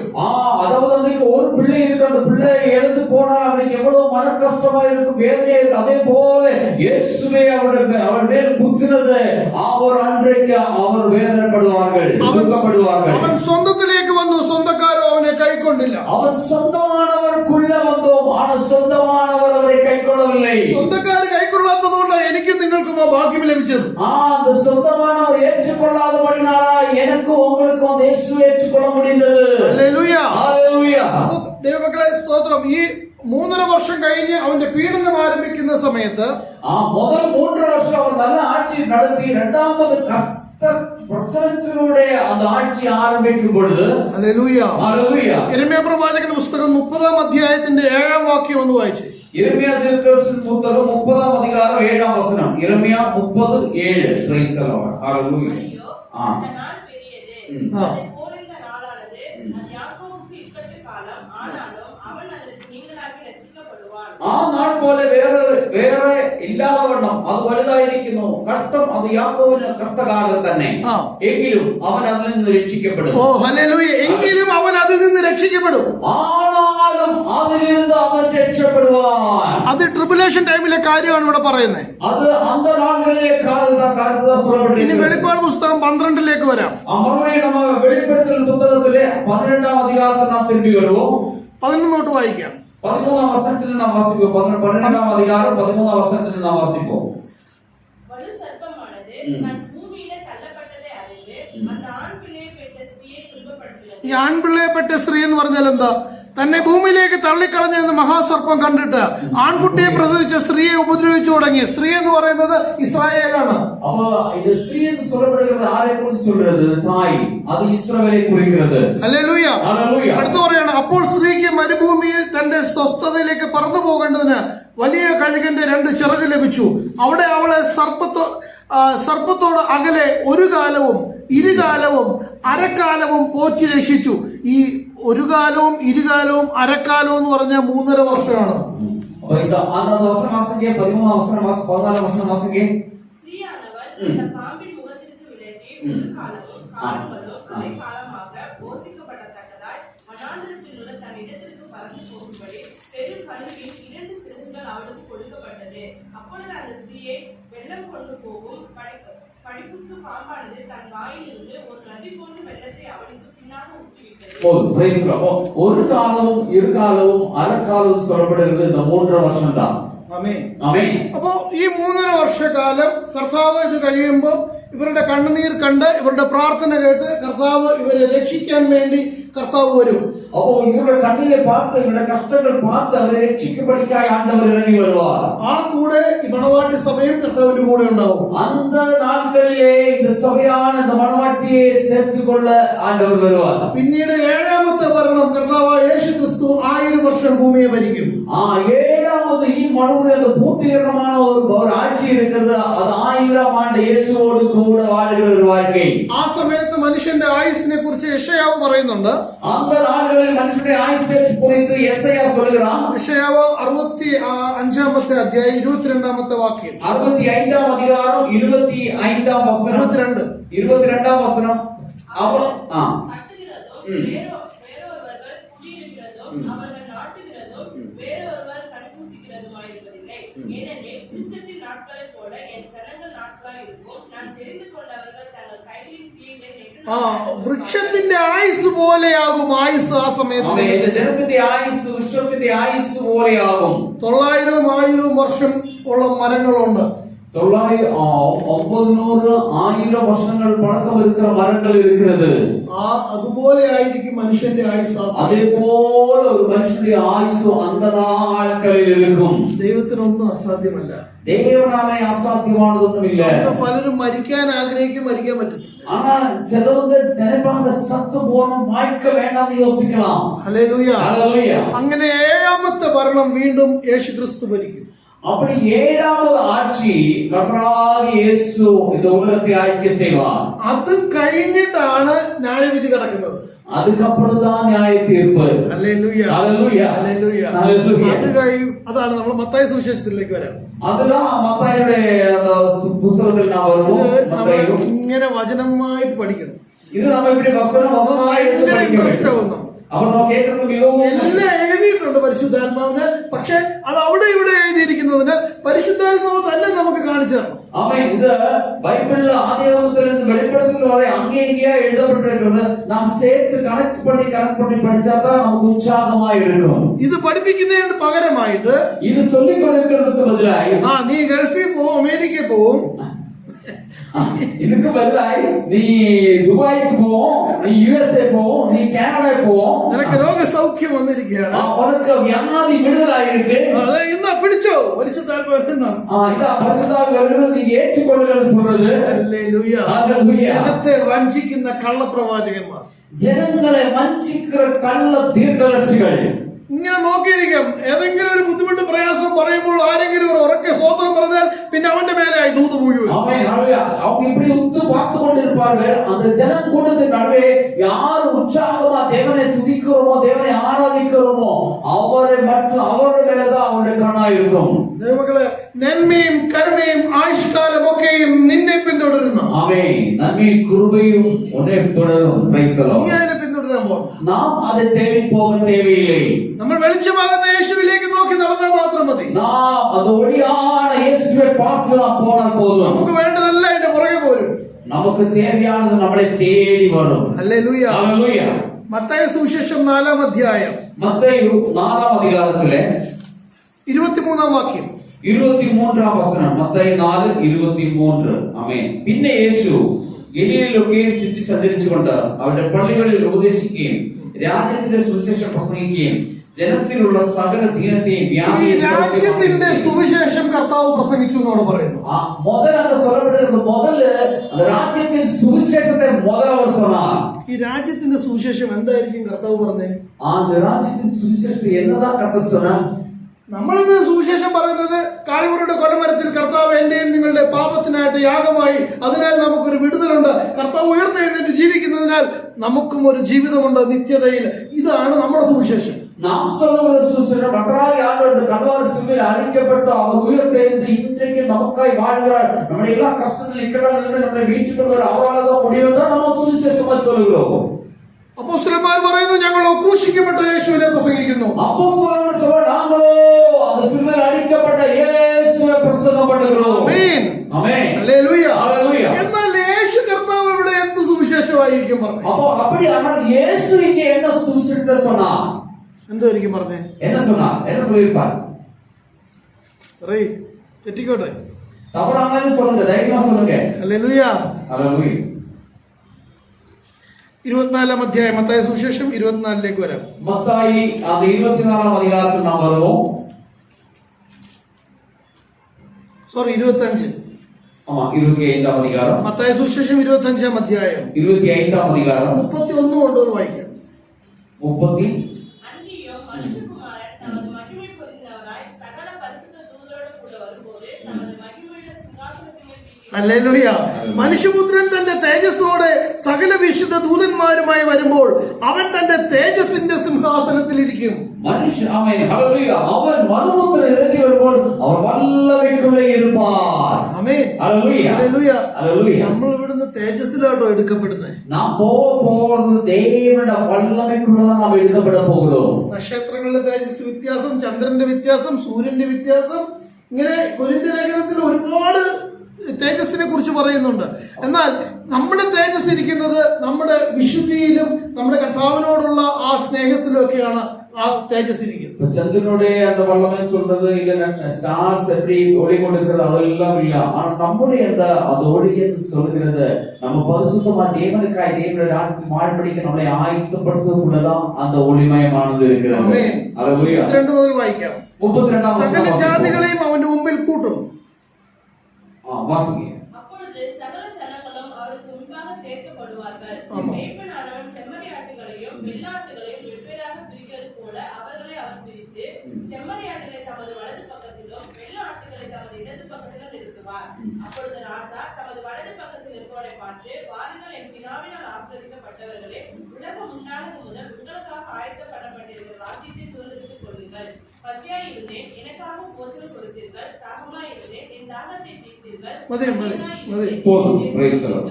போதும். சகல ஜாதிகளையும் அவன் முன்பில் கூட்டும். அவன் அவரே இடையே செம்மறியாடுகளையும் கோலாடுகளையும் தம்மில் வேர்திரிக்கிறது போல வேர்திரிச்ச செம்மறியாடுகளை தന്റെ വലത്തും കോലാടുകളെ ഇടത്തും നിർത്തും. രാജാവ് തന്റെ വലത്തുള്ളവരോട് അരുളിച്ചെയ്യും, എന്റെ പിതാവിനാൽ അനുഗ്രഹിക്കപ്പെട്ടവരെ വരുവിൻ, ലോകസ്ഥാപനം മുതൽ നിങ്ങൾക്കായി ഒരുക്കിയിരിക്കുന്ന രാജ്യം അവകാശമാക്കി. ഹല്ലേലൂയ. ഹല്ലേലൂയ. ഇതാണ് കർത്താവ് പറഞ്ഞ സുവിശേഷം. இதுதான் கர்த்தர் சொன்ன அந்த சுவிசேஷம். ലോക സ്ഥാപനത്തിന് മുമ്പേ ലോകത്തിന് ആരംഭத்துக்கு മുன்னாடி നിങ്ങൾക്കായി ഒരുക്കിയിരിക്കുന്ന രാജ്യം അവകാശമാക്കിക്കൊള്ളു. உங்களுக்காய் ஆயத்தப்படுத்தியிருக்கிற നാട്ടിലെ വാഴുമ്പടിക്ക്. ഈ 1000 വർഷത്തെ കാലാണ് കർത്താവ് അവിടെ പറയുന്നത്. அப்ப இந்த 1000 ஆண்டு வாழ்கிறதை குறித்து தான் கர்த்தர் அங்க சொல்லுகிறார். മനസ്സിലാവുന്നുണ്ടോ? புரியுதா? ഈ 1000 വർഷമാണ് കർത്താവ് പറഞ്ഞ സുവിശേഷം. இந்த 1000 ஆண்டை குறித்து அவர் அன்னைக்கு சொன்ன அந்த சுவிசேஷம். ഹല്ലേലൂയ. ഹല്ലേലൂയ. മക്കളെ, നമുക്ക് ഒരു കാര്യം മനസ്സിലാക്കേണ്ടത്, നമ്മൾ ഭയങ്കര ഭാഗ്യം ലഭിച്ചവരാണ്. நாம் யோசிக்க வேண்டிய ஒரு காரியம், நாம் தெரிந்து கொள்ள வேண்டிய ஒரு காரியம், நாம் மிகவும் பாக்கியம் பெற்றுக்கொள்வார்களே. ഈ പഴയ നിയമ വിശുദ്ധന്മാരും പ്രവാചകന്മാർക്കും എല്ലാവർക്കും പന്തിക്കിരിക്കാനുള്ള ഭാഗ്യമേ ഉള്ളൂ. ஆனா பழைய ஏற்பாட்டு காலத்துல பரிசுத்தவான்களுக்கும் தீர்க்கதரிசிகளுக்கும் தேவ மனுஷர்களுக்கும் அந்த பந்தியில் இருக்கிறதுக்கு தான் பாக்கியம் கிடைக்கும். മത്തായി 8:11 വരാം. மத்தாയി 8 அதிகாரம் 11 வசனம். மத்தாയി 8:11. அநேகர் கிழக்கிலிருந்தும் மேற்கிலிருந்தும் வந்து பரலோகத்தில் ஆபிரகாம், ஈசாக்கு, யாக்கோபு என்பவர்களோட பந்தியிருப்பார்கள். ஆமென். കിഴക്കു നിന്നും പടിഞ്ഞാറ് നിന്നും അനേകർ വന്ന് അബ്രഹാമിനോടും ഇസ്ഹാക്കിനോടും യാക്കോബിനോടും കൂടെ സ്വർഗരാജ്യത്തിൽ പന്തിക്കിരിക്കും. ஆமென். பரலோகத்தில் பந்தியில் இருப்பார். അതാണ് പുതിയ ആകാശവും പുതിയ ഭൂമിയും. அதுதான் புதிய வானம் புதிய பூமியும். ഞാനും നിങ്ങളും ആരാണ്? அப்ப நானும் நீங்களும் யாரு? നമ്മൾ മണവാട്ടി സഭയാണ്. அப்ப நாம் மணவாட்டியான சபையாயிருக்கிறோம். ഹല്ലേലൂയ. മണവാട്ടി സഭയ്ക്ക് പന്തിക്കിരിക്കുന്നതല്ല, മണവാളനോട് കൂടെ ഇരിക്കുന്നതാണ്. ஆமென். மணவாட்டியா சபை மணவாளனோடு சேர்ந்து இருக்கிற, பந்திக்கு இருக்க தேவையில்லை. ഹല്ലേലൂയ. ഹല്ലേലൂയ. അബ്രഹാമിനും ഇസ്ഹാക്കിനും യാക്കോബിനും ദാവീദിനും പ്രവാചകന്മാർക്കും മുഴുവനും സകല വിശുദ്ധന്മാർക്കും കർത്താവിനോടുകൂടെ പന്തിക്കിരിക്കാനേ പറ്റുള്ളൂ. അവനോട് കൂടെ പുത്തൻ യെരൂശലേമിൽ വസിക്കാൻ സാധിക്കില്ല. அபிரகாம், ஈசாக்கு, யாக்கோபு, அந்த இடத்துல பார்க்கும் பொழுது அந்த தீர்க்கதரிசியானவர்கள் யாருக்குமே அந்த புதிய எருசலேமில் இருக்கிறதுக்கு இல்ல, அவனோடு கூட பந்தியில் இருக்கிறதுக்கு முடியும். അതിന്റെ കാരണം എന്താ? அதுக்கு என்ன காரணம் தெரியுமா? അവർക്ക് ജഡത്തെ ജയിക്കണ്ട, പിശാചിനെ ജയിക്കണ്ട, ലോകത്തെ ജയിക്കണ്ട, പാപത്തെ ജയിക്കണ്ട. அவருக்கு நம்முடைய உடம்பை, நம்முடைய மாம்சத்தை ஜெயிக்க வேண்டாம், பிசாசை ஜெயிக்க வேண்டாம், அந்த உலகத்தை ஜெயிக்க வேண்டாம், அந்த பாவத்தை ஜெயிக்க வேண்டாம். നമുക്ക് ഇത് നാലും ജയിക്കണം. இதே നാല് மீறி ஜெயித்தால் நாம் அந்த இடத்தில் போக முடியும். ഹല്ലേലൂയ. ഈ നാലും ജയിക്കുന്നവരാണ് വിശുദ്ധ സഭ വിശുദ്ധന്മാരായി എടുക്കപ്പെടുന്നത്. அப்ப இந்த நாலு காரியத்தை ஜெயிக்கிறவர்கள் தான் ஆமென் பரிசுத்தவான்களாய் எண்ணப்படுகிறது. ഹല്ലേലൂയ. ഹല്ലേലൂയ. Praise to Jesus. ഹല്ലേലൂയ. നമുക്ക് മത്തായി സുവിശേഷം മത്തായി 25-ന്റെ 25-ാം അധികാരം അതിന്റെ 35-ലേക്ക് വരാം. 35-ാം വചനം വാസിപ്പോ. എനിക്ക് വിശന്നു, നിങ്ങൾ ഭക്ഷിപ്പാൻ തന്നു, ദാഹിച്ചു, നിങ്ങൾ കുടിപ്പാൻ തന്നു, ഞാൻ അതിഥിയായിരുന്നു, നിങ്ങൾ എന്നെ ചേർത്തുകൊണ്ടു, നഗ്നനായിരുന്നു, നിങ്ങൾ എന്നെ ഉടുപ്പിച്ചു, രോഗിയായിരുന്നു, നിങ്ങൾ എന്നെ കാണുവാൻ വന്നു, തടവിലായിരുന്നു, നിങ്ങൾ എന്റെ അടുക്കൽ വന്നു. അന്ന് നീതിമാന്മാർ അവനോട് കർത്താവേ, ഞങ്ങൾ എപ്പോൾ നിന്നെ വിശന്ന് കണ്ടു, ഭക്ഷിപ്പാൻ തരികയോ ദാഹിച്ചു കുടിപ്പാൻ തരികയോ ചെയ്തു. അപ്പോൾ ഇത് സ്തോത്രം, ഇവിടെ പലരും ഇത് പ്രസംഗിക്കുന്നത് അവര് ചെയ്യുന്ന ഓരോ പ്രവർത്തികൾ വെച്ചുകൊണ്ടാണ് പ്രസംഗിക്കുന്നത്. ഇത് நிறைய பேருக்கு ஜெபம் பண்ற அவர் செய்கிற செயல்களை വെച്ചുதான் ഇത് പ്രസംഗം பண்ணுகிறது. அப்படி அல்ல. இது ആ ട്രിബുലേഷൻ ടൈമില് കർത്താവ് ഈ 1,44,000 പേരെ അയക്കും എല്ലായിടത്തും. அந்த அந்த அந்த அந்த பீடனை காலத்திலே கர்த்தர் 1,44,000 பேரை அனுப்புவார்கள். 12 ഗോത്രത്തിൽ നിന്നും അയക്കും. 12 கோத்திரத்தில் இருந்து அனுப்புவார். ദാൻ ഗോത്രം മാത്രം ഇല്ലെന്നേ ഉള്ളൂ. ஆனா இதுக்குள்ள தான் கோத்திரம் மட்டும் தெரியவில்லை. യോസേഫിന്റെ 2 മക്കളായി തിരിഞ്ഞു. യോസേഫിന്റെ 2 പുത്രர்களாய் திரும்பி അതിലൊരു ഗോത്രവർഗം ഇതിൽ ആഡ് ചെയ്തിട്ടുണ്ട്. അതിലോ ഒരു ഗോത്രത്തെ ഇതിലെ ചേർക്കപ്പെട്ടിരിക്കുന്നത്. ആമേൻ. അപ്പൊ ഞാൻ പറഞ്ഞു വന്നത് ഈ 1,44,000 പേര് കടന്നു ചെല്ലുമ്പോ അവർക്ക് വെള്ളം കൊടുക്കുന്നതും അവർക്ക് ചികിത്സ ചെയ്യുന്നതും അവർക്ക് ആഹാരം കൊടുക്കുന്നതും അവർക്ക് വസ്ത്രം കൊടുക്കുന്നവരെയുമാണ് കർത്താവ് ആ നാൾ ന്യായവിധി സമയത്ത് കർത്താവ് കൂടെ കൂട്ടുന്നത്. அந்த நாட்களிலே அவருக்கு பசி இருக்கும்போது, வேதனை இருக்கும்போது, கஷ்டத்தோடு இருக்கும்போது, துக்கத்தோடு இருக்கும்போது, வியாதியோடு இருக்கும்போது தாங்குறவரை தான் அப்போ கர்த்தர் பார்க்கிறதை பற்றி சொல்லப்பட்டிருக்கிறது. ഹല്ലേലൂയ. ഹല്ലേലൂയ. ദൈവമക്കളെ, നമുക്ക് യോഹന്നാനിലേക്ക് വരാം. നാം യോഹന്നാൻ സുവിശേഷത്തിലേക്ക് നാം വരുவோம். 9-ാം അധ്യായം 9-ാം അധികാരത്തിലെ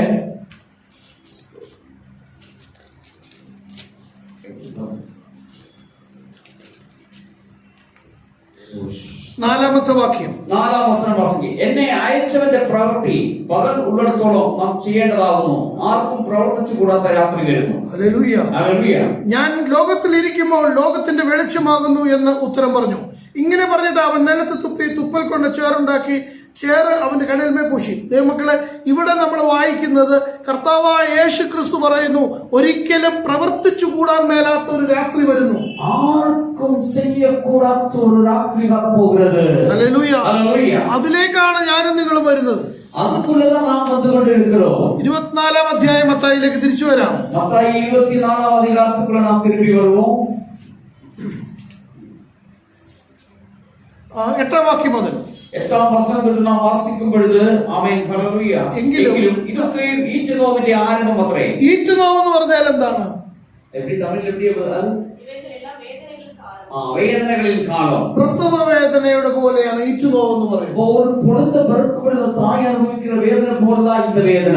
ആമേൻ. ആമേൻ. അപ്പോ അവിടെ പറയുന്നത്, അന്ന് അവർ നിങ്ങളെ ഉപദ്രവത്തിന് ഏൽപ്പിക്കുകയും കൊല്ലുകയും ചെയ്യും, എന്റെ നാമനിമിത്തം സകല ജാതികളും നിങ്ങളെ പകയ്ക്കും. அந்த காலத்துல உங்களை ரொம்ப கஷ்டப்படுத்துவாங்க, கொடுமைப்படுத்துவாங்க என்று சொல்லப்பட்டிருக்கிறது. സകല ജാതികളും നിങ്ങളെ പകയ്ക്കും. எல்லா ஜாதிகளும் உங்களுக்கு எதிராக வருவார்கள். കർത്താവിന്റെ നാമത്തിൽ എന്നെയും നിങ്ങളെ പകച്ചില്ല എങ്കിൽ നമ്മൾ യഥാർത്ഥത്തിൽ ആ ശിഷ്യത്വത്തിലേക്ക് വന്നിട്ടില്ല. கர்த்தருடைய நாமத்தில் நாம் அந்த கஷ்டம் அனுபவிக்காமல் இருந்தால் நாம் உண்மையிலே தேவனுடைய சிஷ்யர்கள் இல்லை. അടുത്ത പറയാ, പലരും ഇടറി അന്യോന്യം ഏൽപ്പിച്ചു കൊടുക്കുകയും அநேகர் அதிலிருந்து பின்வாங்கி போவார்கள், അന്യോന്യം പകയ്ക്കുകയും ചെയ്യും. ஒருவருக்கு ஒருவர் எதிராக இருப்பார்கள். ഹല്ലേലൂയ. ஆமென், ஹalleluya. കൂടെ നടന്നവനെ തള്ളിപ്പറയുന്ന സമയം വരും. அவன் கூட இருக்கிறவன் இங்க யாரும் தெரியுதுன்னு சொல்ற ஒரு காலத்துக்கு ഹല്ലേലൂയ. ஆமென், ஹalleluya, ഹല്ലേലൂയ. ஹalleluya. എല്ലാ ബ്ലെയിമും അവന്റെ തലയിൽ ഇട്ടിട്ട് ഇവൻ രക്ഷപ്പെടാൻ നോക്കും. எல்லா தவறுகளும் அவன் மேல இட்டு நான் தப்பிக்க முயற்சி பண்ணுவோம். കള്ളപ്രവാചകന്മാർ പലരും വന്ന് അനേകരെ തെറ്റിക്കും. அங்க சொல்லப்படுறது கள்ள தீர்க்கதரிசிகள் ஏராளமானவரை தவறான பாதையில் ஈடுபட வைப்பாங்க. ഹല്ലേലൂയ. ஹalleluya. ഭൂമിയിലെ നമ്മുടെ പരദേശ പ്രയാണത്തിൽ എല്ലാ വിശ്വാസികൾക്കും ക്രിസ്തുവിലുള്ള എല്ലാ വിശ്വാസികൾക്കും ഒരു ഉപദ്രവം പ്രതീക്ഷിക്കാം. இந்த பிரயாணத்திலே கிறிஸ்துவின் பிள்ளைகளாய் வாழ்கிற நம்மளுக்கு எல்லாருக்கும் ஒரு கஷ்டம் வந்தே வரும், ஒரு பிரச்சனை வந்தே வரும். ക്രിസ്തുവിനോടുള്ള ക്രിസ്തുവിന്റെ വചനത്തോടുള്ള സ്നേഹനിമിത്തം എല്ലാവരും നമ്മളെ പകയ്ക്കും. கிறிஸ்துவின் அன்பு நம்மளுக்குள்ள, தேவனுடைய அன்பு, தேவனுக்காய் வாழ விட எல்லாருமே நம்மளுக்கு எதிராக வருவாங்க. നമ്മുടെ ഭർത്താവ് നമ്മളെ കുറ്റം പറയും, നമ്മുടെ ഭാര്യ കുറ്റം പറയും, നമ്മുടെ മക്കൾ കുറ്റം പറയും, നമ്മുടെ സമൂഹം കുറ്റം പറയും, നമ്മുടെ വീട്ടുകാരും നാട്ടുകാരും ബന്ധുക്കളും എല്ലാവരും നമുക്ക് എതിരാവും. ஒருவேளை கணவன் மனைவிக்கு எதிரே பேசுவாங்க, மனைவி கணவனுக்கு எதிரே பேசும், பிள்ளைகள் தாய் தகப்பனுக்கு எதிரே பேசும், நம்முடைய சுற்றுவட்டம் இருக்கிற எல்லாரும் நம்மளுக்கு எதிரே பேசுவாங்க. 12-ാം വാക്യം, 12-ാം വചനം. അധർമ്മം പെരുകുന്നത് കൊണ്ട് അനേകരുടെ സ്നേഹം തണുത്തു പോകും. ஆமென், ஹalleluya. அக்கிரமம் மிகுதியாவதினால் அக்கிரமம் மிகுதி ஆகுறதுனாலே அன்பு தணிந்து போகும். அன்பு தணிந்து போகும். ഇപ്പോഴേ ക്ഷാമമായി തുടങ്ങിയല്ലേ? இப்பவே அன்பு கிடைக்காத ஒரு காலத்துக்குள்ள இருக்கிறோம். ஹalleluya. കർത്താവ് പറഞ്ഞു അന്ത്യകാലത്ത് ക്ഷാമം ഉണ്ടാവുന്നു. എല്ലാരും വിചാരിച്ചത് എന്താ ക്ഷാമം എന്ന് പറഞ്ഞു കഴിഞ്ഞാൽ സാമ്പത്തിക ക്ഷാമമായിരിക്കും. അല്ല. ஆமென். கர்த்தர் சொன்னார், அந்திய காலத்திலே அந்த ക്ഷാമம் வரும், கஷ்டம் வரும், கொடுமையான காலம் வரும். ആ പഴയ സ്നേഹം ഉണ്ടോ ഇപ്പൊ? இப்ப பழைய அன்பு இருக்கா? എത്ര വർഷമായി കല്യാണം കഴിഞ്ഞിട്ട്? 22. ആദ്യത്തെ സ്നേഹം ഉണ്ടോ ഇപ്പൊ? സ്തോത്രം. ஸ்தோத்திரம், പറഞ്ഞില്ലേ? ஹalleluya. ஆமென். ആദ്യത്തെ കരുതലുണ്ടോ ഇപ്പൊ? ஆமென். முதல்ல இருந்த அந்த அன்பு இருக்கிறதா? அந்த கேர் இருக்கிறதா? ഹല്ലേലൂയ. ஹalleluya. അന്ന് കൈക്ക് പിടിച്ചേ നടക്കത്തുള്ളൂ. அண்ணா கை பிடிச்சுதான் நடப்பாங்க. അത് കഴിഞ്ഞ് ബസ്സിൽ കയറുമ്പോ ഒരുമിച്ചേ കയറത്തുള്ളൂ. பஸ்ல ஏறும்போது ஒன்னா ஏறுவோம். പിന്നെ കയറുമ്പോ പറയും, നീ മുമ്പേ കയറിക്കോ, ഞാൻ പുറകെ കയറിക്കോളാം. அவன் கொஞ்சம் ஆனதுக்கு அப்புறம் நீ முன்னாடி போய் ஏறு, நான் பின்னாடி இருக்கிறேன். പിന്നെ പറയും, നീ ബസ്സിന് പോകുമ്പോ ഞാൻ അടുത്ത ബസ്സിന് വന്നു. அவன் அப்புறமா சொல்லுவாங்க, நீ இந்த பஸ்ல போ, நான் அடுத்த பஸ்க்கு வர்றேன். ഹല്ലേലൂയ. ஹalleluya. സ്നേഹം തണുത്തുപോയി. அன்பு நின்று போனது. ബന്ധങ്ങൾക്ക് ക്ഷാമം. ஆமென், ஹalleluya. அந்த பாசம் இல்லாம போய்விட்டது. പണ്ടൊക്കെ നമ്മള് വീടുകളെല്ലാം സന്ദർശിക്കുമായിരുന്നു. பழைய ஒரு காலத்துல நம்மள ஒரு வீடு வீடாய் போவாங்க. ഇപ്പൊ ആർക്കും അതിനൊന്നും സമയമില്ല. இப்ப யாருக்கு நேரமே இல்லை. സ്വന്തം കാര്യം നോക്കാനേ സമയമില്ല. நம்ம காரியத்தை பாக்குறதுக்கே நமக்கு நேரம் இல்ல. പിന്നെ മറ്റുള്ളവരുടെ കാര്യം എങ്ങനെ നോക്കുന്നത്? அப்படியான மற்றவர்களுடைய காரியத்தை நாம் எப்படி பாக்குறது? പക്ഷെ കുറ്റം പറയാനായിട്ട് ഒരു കുഴപ്പമില്ല. ஆமென், ஹalleluya. ഫോൺ നോക്കില്ല. Praise the Lord. Hallelujah. Hallelujah. ഇതെടുത്തിട്ട് എടീ നീ അറിഞ്ഞോ, ഇത് പറയാനായിട്ട് ഒട്ടും സമയത്തിന് ഒട്ടും കുഴപ്പമില്ല. ஆனா போன் யூஸ் பண்றதுக்கு நம்மளுக்கு நேரம் எவ்வளவு நிறைய நேரம் இருக்கிறது. ഹല്ലേലൂയ. Hallelujah. ഇവിടുന്ന് കടലുകൾ കടന്നു ചെല്ലും, ഇവിടുത്തെ വിവരം അപ്പൊ തന്നെ അവിടെ എത്തിക്കും. ஆமென், ஹalleluya. சமுத்திரத்தை தாண்டி நொடி பொழுதுக்குள்ளே அந்த மெசேஜ் அங்க போகிறது. നിങ്ങളുടെ കാര്യമല്ല കേട്ടോ പറയുന്നത്. நீங்க யாரும் அப்படி இல்ல, உங்க വേറെ சொல்லல. ആളുകളുടെ കാര്യം. வேற இவர்கள் இந்த நம்ம சர்ச்சில் இல்ல, வெளிய இருக்கிறவங்க பேசுறாங்க. ഹല്ലേലൂയ. ഹല്ലേലൂയ. സ്തോത്രം. ഹല്ലേലൂയ. മക്കളെ ഞാൻ പറയട്ടെ, അന്ത്യകാലത്ത് നടക്കുന്നതെല്ലാം കർത്താവ് പറഞ്ഞിട്ടുണ്ട്. അന്ത്യ നാட்களில் നടക്കുന്നത് എല്ലാം തിട്ടവട്ടം ആണ്ടവർ சொல்லியிருக்கிறார். അപ്പോസ്തലൻ പറഞ്ഞു, മനുഷ്യൻ സ്വസ്നേഹികളും വമ്പു പറയുന്നവരും ധാർഷ്ട്യക്കാരും അഹങ്കാരികളും നിഗളികളും ഉഗ്രന്മാരും അജിതേന്ദ്രിയന്മാരും അമ്മയപ്പന്മാരെ അനുസരിക്കാത്തവരും ദൈവപ്രിയമില്ലാതെ ഭോഗപ്രിയരായി ഭക്തിയുടെ വേഷം ധരിച്ച് ശക്തിയെ ത്യജിക്കുന്നവരുമായിരിക്കും. ஆமென், ஹalleluya. அப்போ தாய் தகப்பனுக்கு கீழ்ப்படாமல் யாருக்கும் ஒத்துக்காத பொறாமையா பெருமையா அவன் ஹalleluya நான் என்று சொல்லி அவன் வாழ்கிற ஒரு வாழ்க்கை இருக்கிற காலம். ഹല്ലേലൂയ. ஹalleluya. Praise to Jesus. ஹalleluya. മക്കളെ, ഇപ്പോ നമ്മൾ കേട്ട വചനമെല്ലാം இப்ப நம்ம கேட்ட இந்த வசனங்கள் எல்லாம் നമ്മൾ ധ്യാനിക്കുമ്പോൾ നമുക്ക് ഒരു കാര്യം മനസ്സിലാക്കാം. நாம் தியானம் பண்ணும்போது ஒரு கருத்து நமக்கு தெரிய வரும். കർത്താവിന്റെ വരവ് ഏറ്റവും അടുത്തു. கர்த்தருடைய வருகை மிகவும் சமீபமாய் இருக்கிறது. അടുത്ത വാക്യം വായിക്കാം. അടുത്ത വചനം നാം വായിക്കാം. 13-ാം വാക്യം. 13-ാം വചനം വായിക്കാം. 24-13 വചനം വായിക്കുമ്പോൾ പ്രൈസ് ദി ലോർഡ്. എന്നാൽ അവസാനത്തോളം സഹിച്ചു നിൽക്കുന്നവൻ രക്ഷിക്കപ്പെടും. ஆனால் முடிவு வரையில் உண்மையா இருக்கிறவன் ரட்சிக்கப்படுவான். 24 மத்தாയി 24:13.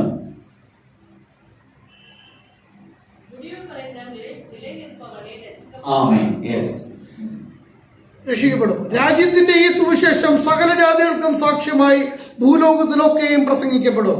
அப்பொழுது முடிவு வரும். ஆமென். അപ്പോൾ അവസാനം വരും. ராஜ்யத்தின் இந்த சுவிசேஷத்தை உலகெங்கும் சொல்லப்படுதா, அதுக்கு அப்புறம் தான் முடிவு வரும். Praise the lord. ഇപ്പൊ പ്രസംഗിക്കുന്ന കാര്യമല്ല, இப்ப சொல்றத பத்தி சொல்லவில்லை. കൃപയുടെയും യാചനയുടെയും ആത്മാവ് ലഭിച്ച 12 ഗോത്രത്തിൽ പിറന്നവർ 12,000 വെച്ച് കർത്താവ് തിരിച്ച് 12 ഗുണം 12 ഗുണം 12,000 1,44,000 പേരെ ലോകം മുഴുവനും കർത്താവ് അയക്കും. அதாவது அந்த பீடத்தின் காலத்திலே 12 கோத்திரத்தில் இந்த 12,000 பேரை எடுத்து 1,44,000 பேரை அனுப்புற ஒரு நேரம் இருக்கிறது. ആ സമയം അവസാന സമയമാവുമ്പോൾ 1000 കൊല്ലത്തിന്റെ അവസാന സമയമാവുമ്പോൾ പിശാചിനെ അയച്ചുവിടും. അപ്പൊ ആ ഒരു 1000 ആണ്ട് முடிகிற நேரம் ആകുമ്പോൾ പിശാചിന്റെ കെട്ടറുത്ത് അവനെ അனுப்புவான். പിന്നെയും അവന്റെ കൂടെ കൂടുന്ന ഒരുപാട് പേര് വരും. மறுபடியும் அவரோடு சேர்கிற ஏராளமானவர் வருவார்கள். 25ലേക്ക് തിരിച്ചു വരാം. മത്തായി 25. മത്തായി 25-ാം അധ്യായത്തിൽ നാം തിരുമ്പി വരുമ്പോൾ 41-ാം വാക്യം. അതിലൂടെ പിന്നെ അവൻ എടുത്തുള്ളവരോട് 25:41. ഓക്കെ, അതെ അതാ. പിന്നെ അവൻ എടുത്തുള്ളവരോട്, ശപിക്കപ്പെട്ടവരെ, എന്നെ വിട്ട് പിശാചിനും അവന്റെ ദൂതന്മാർക്കും ഒരുക്കിയിരിക്കുന്ന നിത്യ അഗ്നിയിലേക്ക് പോകുവീൻ. എനിക്ക് വിശക്കുന്നു. ഓക്കെ, 41 மட்டும் படி. 41 மட்டுം പടി. அப்பொழுது இடது பக்கத்தில் இருப்பவர்களை பார்த்து, அவர் சபிக்கப்பட்டவர்களே, என்னை விட்டு பிசாசுக்காகவும் அவன் தூதர்களுக்காகவும் ஆயத்தம் பண்ணப்பட்டிருக்கிற நித்திய ஆக்கினையிலே போங்கள். ദൈവമക്കളെ ഇവിടെ ശ്രദ്ധിക്കണം. പിശാചിനും അവന്റെ ദൂതന്മാർക്കും ഒരുക്കിയിരിക്കുന്ന നരകത്തിലേക്ക് പോകാൻ കർത്താവ് ഈ നരകം ഉണ്ടാക്കി വെച്ചിരിക്കുന്നു. அப்போ பிசாசுக்கு ஆயத்தப்படுத்தி இருக்கிறார். பிசாசு போறதுக்காக ஆயத்தப்படுத்தி இருக்கிற இடம் தான் நரகம் என்று சொல்லப்படுகிறது. മനുഷ്യനല്ല, മനുഷ്യൻ പോകുമ്പോഴേക്കായി സിദ്ധപ്പെടുത്തവില്ലേ. പക്ഷെ ദൈവത്തിന്റെ സാദൃശ്യത്തിലും സ്വരൂപത്തിലും ദൈവം സൃഷ്ടിച്ച മനുഷ്യനാണ് ഇന്ന് നരകത്തിലേക്ക് പോകുന്നത്. ஆனால் தேவனை போல உருவாக்கப்பட்ட மனுஷன் தான் இன்றைக்கு அந்த நரகத்துக்கு போவதற்கு சித்தமாய் இருக்கிறார். ஹalleluya. ദൈവമക്കളെ ഞാൻ ചോദിക്കട്ടെ, കർത്താവിന്റെ വരവെങ്കിൽ ഈ വാനമേഘങ്ങളെ വാഹനമാക്കി കാഹളമൂതി കർത്താവ് വരുമ്പോൾ മണവാട്ടി സഭയായി കർത്താവിനോടുകൂടെ ഇവിടുന്ന് എടുക്കപ്പെടുവാൻ എത്ര പേർ ഒരുങ്ങിയിരിക്കുന്നു?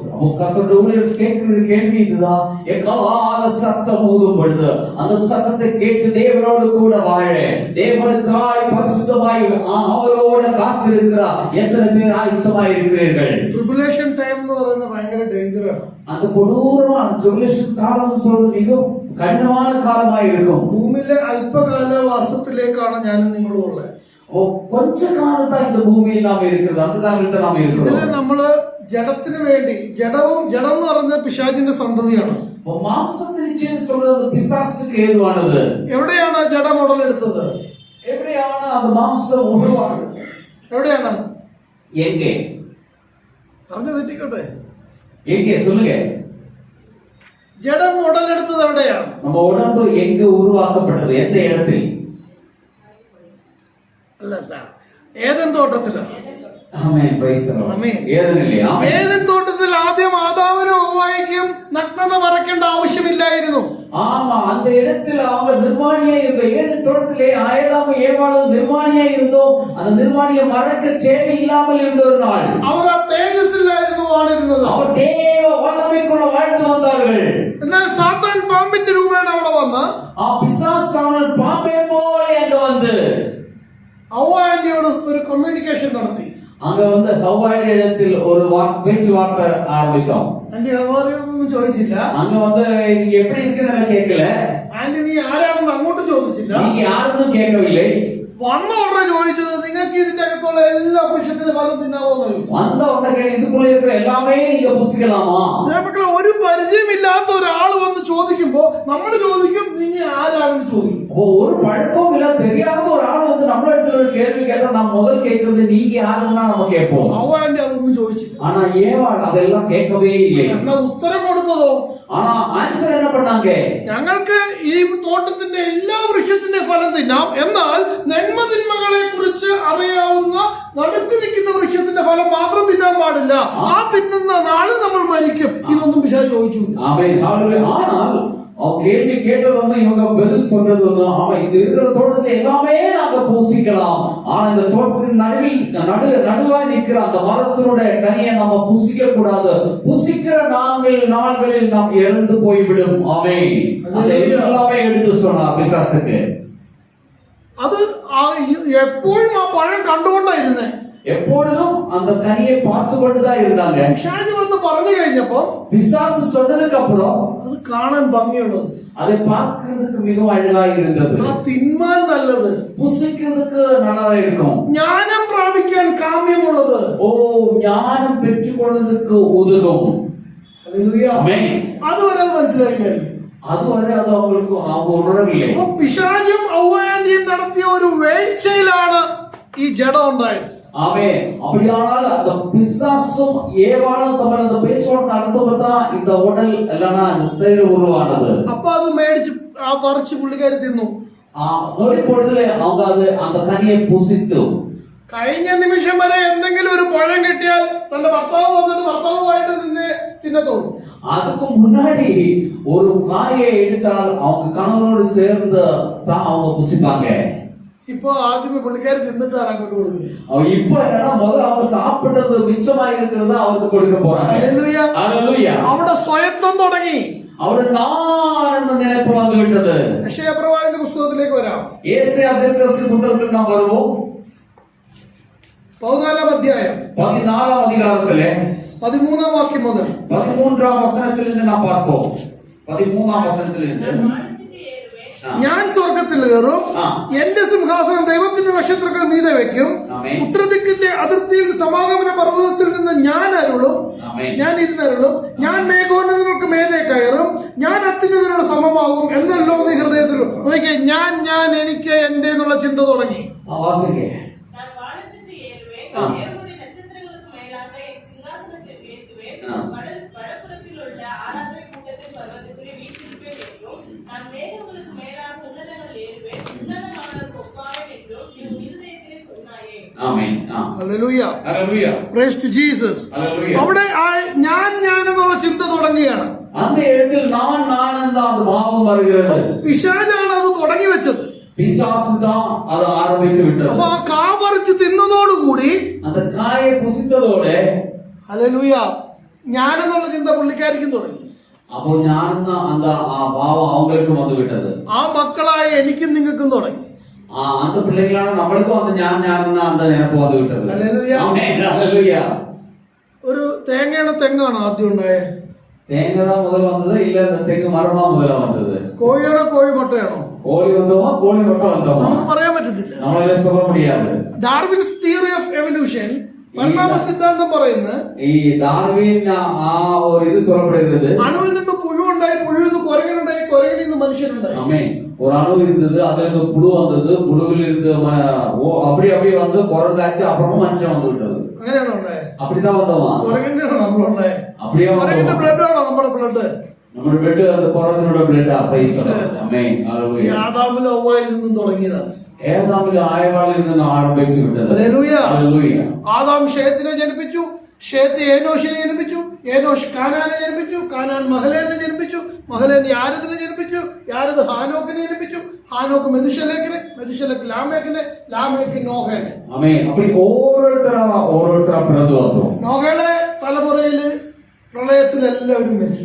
நோகின் காலத்திலே அந்த எல்லாருமே தூரத்தில் 8 പേര് മാത്രം രക്ഷപ്പെട്ടു. அவங்க வீட்டில் 8 பேர் மட்டும்தான் மறுபடியும் வாழ்ந்தோம். 3 ആൺപിള്ളേരും അവരുടെ 3 ഭാര്യമാരും നോഹയും ഭാര്യയും 8 പേര് മാത്രം. 3 பிள்ளைகள அவங்க மனைவி பிள்ளைங்க அப்படிதான் 8 பேர் அந்த ബോട്ടുக்குள்ள இருந்தோம். ഹല്ലേലൂയ. ഹല്ലേലൂയ. അവിടെ നിന്ന് വന്നതാണ് പിന്നെ ഈ ലോകത്ത് കാണുന്ന മുഴുവൻ ജനവും. അതിലിருந்து ആരംഭിച്ചതാ இந்த உலகத்தில் இருக்கிற அத்தனை மனுஷர்களும். ആമേൻ. ആമേൻ. ഇവിടെ ജാതിയുടെ മതത്തിന്റെ പേര് പറഞ്ഞിടിയ. இங்கே நாம் ஜாதி மதம்னு சொல்லி இங்க சண்டை நடந்து கொண்டிருக்கிறது. Hallelujah. Hallelujah. Praise to Jesus. Hallelujah. ദൈവത്തിന് എല്ലാത്തിനും ഒരു വലിയ പദ്ധതിയുണ്ട്. ஆண்டவருக்கு எல்லாவற்றுக்கும் ஒரு மிகப்பெரிய നമ്മുടെ മുമ്പിൽ എല്ലാം വെച്ചിട്ടുണ്ട്. Right and wrong is there in front of us. நமக்கு முன்னாடி எல்லாமே நல்லது எது கெட்டது எது வச்சிருக்காரு. ശരിയും തെറ്റും എല്ലാം നമ്മുടെ മുമ്പിലുണ്ട്. சரி எது தவறு எது நம்ம முன்னாடி வச்சிருக்கு. റെഡ് ആൻഡ് ബ്ലാക്ക് കണ്ടാ നമുക്കറിയാം it's red it's black. Red எது பார்த்தா இது ரெட்னு தெரியும், பிளாக் பார்த்தா பிளாக்னு தெரியும். ഓറഞ്ച് യെല്ലോ കണ്ടാ നമുക്കറിയാം ഇറ്റ്സ് ഓറഞ്ച് ഇറ്റ്സ് യെല്ലോ. இது ഓറഞ്ച് தெரியும், இது യെല്ലോன்னு தெரியும். എന്നാൽ നമുക്ക് നന്മയും തിന്മയും തിരിച്ചറിയാവോ? ஆனா நல்லது எது கெட்டது நமக்கு பகுத்தறிய தெரியுமா? ശരിയും തെറ്റും തിരിച്ചറിയാവോ? நல்லதும் தவறு எதுன்னு நம்ம பகுத்தறிய முடியுமா? നമ്മുടെ യാത്ര ഒരിക്കലും ശരിയിൽ നിന്ന് ശരിയിലേക്കല്ല, ശരിയിൽ നിന്ന് തെറ്റിലേക്കല്ല, തെറ്റിൽ നിന്ന് തെറ്റിലേക്കുമല്ല, തെറ്റിൽ നിന്ന് ശരിയിലേക്കാണ് എന്റെ നിങ്ങളുടെ യാത്ര. அப்ப தெற்றிலிருந்து அப்ப நம்ம வந்துட்டு சரியிலிருந்து சரியிலேக்கு இல்ல, தெற்றிலிருந்து தவறிலிருந்து தவறும் இல்ல. ஆமென். நாம் தவறிலிருந்து சரியான பாதையில் நாம் போய் கொண்டிருக்கிறோம். ആമേൻ. ஆமென். അപ്പോ അങ്ങനെ യാത്ര ചെയ്യണമെങ്കിൽ ദൈവത്തിന്റെ കൃപ വേണം. அப்படி நாம் பிரயாணம் பண்ணோம்னா தேவனுடைய கிருபை நமக்கு தேவையா இருக்கிறது. കൃപ എന്ന് പറഞ്ഞാൽ അർഹതയില്ലാത്തടത്ത് ദൈവം നമുക്ക് പകർന്നു തരുന്ന കാരുണ്യമാണ് കൃപ. ஆமென். நமக்கு தகுதி இல்லாத இடத்தில் நமக்கு தருகிற அந்த வல்லமைதான் அந்த கிருபையா இருக்கிறது. ഹല്ലേലൂയ. അപ്പോ ഏദൻ തോട്ടത്തിൽ തുടങ്ങിയ ആ ജഡം, அந்த ஏதேனில் ஆரம்பித்த அந்த சரீரம், അത് മരിക്കണം. அந்த சரீரமானது மறுத்து நம்மளை விட்டு விலகணும். ഇതിനുള്ളിൽ ഒരു ആത്മാവുണ്ട്. அதுக்குள்ள ஒரு ஆவி இருக்கிறது. ഈ ആത്മാവിനെ ജീവിപ്പിക്കണം. இந்த ஆவியை நாம் வாழ வைக்கணும். നെല്ല് വെച്ച ഗോതമ്പുണ്ടാവൂ? நெல் விதை விதைச்சால் அது கோதம்பா வருமா? வராது. നന്മ ചെയ്ത നന്മ കിട്ടും, நல்லது செஞ்சா நல்லது கிடைக்கும், തിന്മ ചെയ്ത തിന്മ കിട്ടത്തുള്ളൂ. தவறு செஞ்சா தவறு தான் வரும். ഉപ്പ് തിന്നത് വെള്ളം കുടിക്കും. உப்பு சாப்பிடணும், தண்ணி குடிப்பான். ഹല്ലേലൂയ. ആമേൻ. അതിന് ഒരു മാറ്റവും ഇല്ല. அது மாறவே അത് மாறாது. ദൈവം വെച്ചിരിക്കുന്ന ഒരു നിയമമാണ്. அது தேவன் வைத்திருக்கிற ஒரு நியமமா இருக்கு. അങ്ങനെയെങ്കിൽ அப்படியானால் എനിക്കും നിങ്ങൾക്കും எனக்கும் உங்களுக்கும் ദൈവസന്നിധി தேவனுடைய சமூகத்திலே നീതിയാകുവാൻ நியாயமானது മുൻ നിയമിക്കപ്പെട്ടവരെ വിളിച്ചും முன் குறித்து வைத்தவரை அழைத்தும் വിളിച്ചവരെ നീതീകരിച്ചും அழைத்தவரை நீதி உள்ளவராகவும் നീതീകരിച്ചവരെ തേജസ്കരിച്ചും ഇരിക്കുന്ന ദൈവമാണ് നമ്മുടെ ദൈവം. நீதி உள்ளவராய் தெரிந்து கொண்டவரை தேஜஸுக்குள் അപ്പോൾ எடுக்கப்பட்டிருக்கிறது. നീതീകരിക്കാനായിട്ട് ദൈവം വെച്ചിരിക്കുന്ന ഒരു പ്രക്രിയയാണ് ഈ ജഡം മരിക്കണം. அப்போ நீதிக்குள்ள நாம் உள்ள போவதற்காக வச்சிருக்க ஒரு காரியம் தான் இந்த ஜடமாய் மாம்சமாய் ഈ இருக்கிறது. ജഡം മരിക്കണമെങ്കിൽ ഹല്ലേലൂയ നമ്മൾ ആത്മാവിനെ അനുസരിച്ച് നടക്കണം. அப்ப இந்த மாம்சமானது சாவனமான மாம்ச கிரியை இல்லாம ஆவணமானால் நாம் ஆவியில் பெருக வேண்டும். ജഡമോ ബലഹീനമത്രേ, ആത്മാവോ ഒരുക്കമുള്ളത്. அப்போ மாம்சமானது பலவீனமாய் இருக்கிறது, ஆவியோ ஆயத்தமாய் இருக்கு, உற்சாகமாய் இருக்கிறது. ജഡത്തിന്റെ ചിന്ത മരണം, ആത്മാവിന്റെ ചിന്തയോ നിത്യജീവനത്രേ. மாம்சத்தின் சிந்தனை நம்ம சாப மரணமாய் இருக்கிறது, ஆவியின் சிந்தனையும் அது வாழ்க்கையா இருக்கிறது. ഹല്ലേലൂയ. ஹல்லேலூயா. അപ്പോ കർത്താവായ യേശു ക്രിസ്തു കാൽവറിയുടെ കൊലമരത്തിൽ യാഗമായതിന് തുല്യമായി ഒരു മരണ ശുശ്രൂഷയാണ് എന്റെയും നിങ്ങളുടെയും സ്നാനമാകുന്ന മരണം. ஆமென். கர்த்தராகிய ஆண்டவர் இந்த கல்வாரியில் அழைக்கப்பட்டு உயிர்த்தெழுந்ததுக்கு சமந்தான் நம்முடைய ஞான ஸ்நானம் என்று சொல்லப்படுகிறது. കർത്താവ് അതുവരെ നമുക്ക് കാണിച്ചു തന്നിട്ടാ പോയെ. அதுவும் நம்மளை காட்டி கொடுத்துட்டு அவர் போனது. എലോഹി എലോഹി ലമ്മാ ശബക്താൻ എന്ന് കുരിശിൽ കിടന്ന് അലറി വിളിച്ചപ്പോ സ്വർഗം തുറന്നില്ല. ஏலோகி ஏலோகி லமா சமத்தானின்னு சொல்லி அவர் அந்த சிலுவையில் இருந்து அவர் கத்தி கதறும் பொழுது பரலோகம் திறக்கப்படவில்லை. 5 അപ്പം കൊണ്ട് 5000 പേരെ പോഷിപ്പിച്ചപ്പോ സ്വർഗം തുറന്നില്ല. 5 அப்பமும் 2 மீனும் வச்சு அவர் 5000 ஜனத்தை போஷித்தோம், அப்ப கூட பரலோகம் திறக்கவில்லை. കടലിന് മീതെ നടകൊണ്ടപ്പോ സ്വർഗം തുറന്നില്ല. தண்ணீர் மேல் நடந்தார், அப்பொழுது பரலோகம் திறக்கப்படவில்லை. കാറ്റിനെയും കടലിനെ ശാസിച്ചപ്പോ സ്വർഗം തുറന്നില്ല. காற்றை கடலை சாந்தமாக சொல்லும் பொழுது பரலோகம் திறக்கவில்லை. 38 വർഷമായി ബെഥസ്ദാ കുളത്തിന്റെ അടുത്ത് കിടന്നവരെ സൗഖ്യപ്പെടുത്തിയപ്പോ സ്വർഗം തുറന്നില്ല. 38 ஆண்டு அந்த குளத்தின் கரையில் இருந்தவனை விடுதலை கொடுக்கும் பொழுது பரலோகம் திறக்கவில்லை. രക്തസ്രാവമുള്ള സ്ത്രീയെ സൗഖ്യപ്പെടുത്തിയപ്പോ സ്വർഗം തുറന്നില്ല. அந்த பிளட் போடு அந்த சகோதரிக்கு விடுதலை கொடுத்த பரலோகம் திறக்கவில்லை. 18 വർഷമായി കൂനായി നടന്ന സ്ത്രീയെ നിവർത്തിയപ്പോ സ്വർഗം തുറന്നില്ല. 18 ஆண்டாவது கூனா இருந்த சகோதரிக்கு விடுதலை கொடுத்த பரலோகம் திறக்கப்படவில்லை. എന്നാൽ വാഴ്ത്തപ്പെട്ട കർത്താവ് യോർദാന്റെ കലക്കവെള്ളത്തിൽ മുങ്ങി പൊങ്ങിയപ്പോ സ്വർഗം തുറന്നു. ஆனால் பரிசுத்தமான கர்த்தர் அந்த யோர்தானிலே முங்கி எழும்பும் பொழுது பரலோகம் திறக்கப்பட்டது. സ്വർഗം തുറക്കുന്ന ഇഷ്ടപ്പെടുന്ന, സ്വർഗം സന്തോഷിക്കുന്ന, സ്വർഗം മഹത്വീകരിക്കുന്ന, സ്വർഗം സർട്ടിഫൈ ചെയ്യുന്ന, ഇവന്റെ പ്രിയപുത്രൻ, ഇവൻ ഞാൻ പ്രസാദിച്ചിരിക്കുന്നു എന്ന് സ്വർഗം സർട്ടിഫൈ ചെയ്യുന്ന അതിമഹത്തായ ശുശ്രൂഷയാണ് സ്നാനം. ஆமென், ஹalleluya.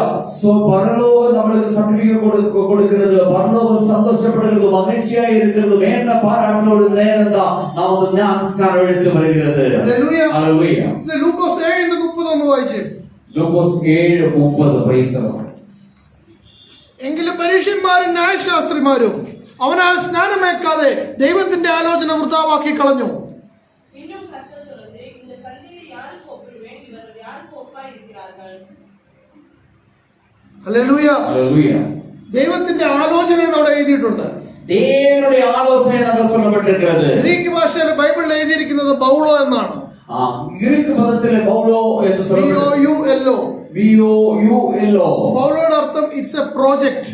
ബൗളോ എന്ന് പറഞ്ഞാൽ അത് ഒരു പ്രോജക്റ്റ്. It's A will. അത് വിൽ. ദൈവത്തിന്റെ ഒരു പദ്ധതിയായിരുന്നു സ്നാനം. தேவனுடைய திட்டமாய் இருந்தது ஞானஸ்நானம். എന്തിനു വേണ്ടിയിട്ടാ? எதுக்காக? നമ്മുടെ ജഡം മരിക്കണം, நம்முடைய மாம்சமானது சாக வேண்டும், ആദാമ്യ ബ്ലഡ് മരിക്കണം, ஆதாமுடைய பிளட் இல்லாமையாக வேண்டும். പാപത്തിന്റെ അടിമപ്പെട്ട് കിടന്ന ആ ആദാമ്യ ബ്ലഡ് മരിച്ചിട്ട് നമ്മളെ ക്രിസ്തുവിന്റെ രക്തത്താൽ പുതിയ സൃഷ്ടിയായി തീരണം. அது பாவத்தை நிச்சயம் இருக்கிற அந்த ஆதாமுடைய ரத்தம் போய் நம்மளை விட்டு விலகி அந்த உயிரை கொடுக்கிற இயேசுவின் ரத்தத்தினால நாம் மறுபடியும் எழும்பி வர வேண்டும். Hallelujah. Hallelujah. Praise to Jesus. Hallelujah. ദൈവമക്കളെ, നമുക്ക് കണ്ണുകൾ അടയ്ക്കാം, നമുക്ക് പ്രാർത്ഥിക്കാം. நாம் கண்களை மூடுவோம், நாம் ஜெபிப்போம். എല്ലാവരും എഴുന്നേറ്റ് നിൽക്കാം. Praise the lord. எல்லா கண்களும் மூடுங்க. Praise the lord. Hallelujah. Praise the lord. O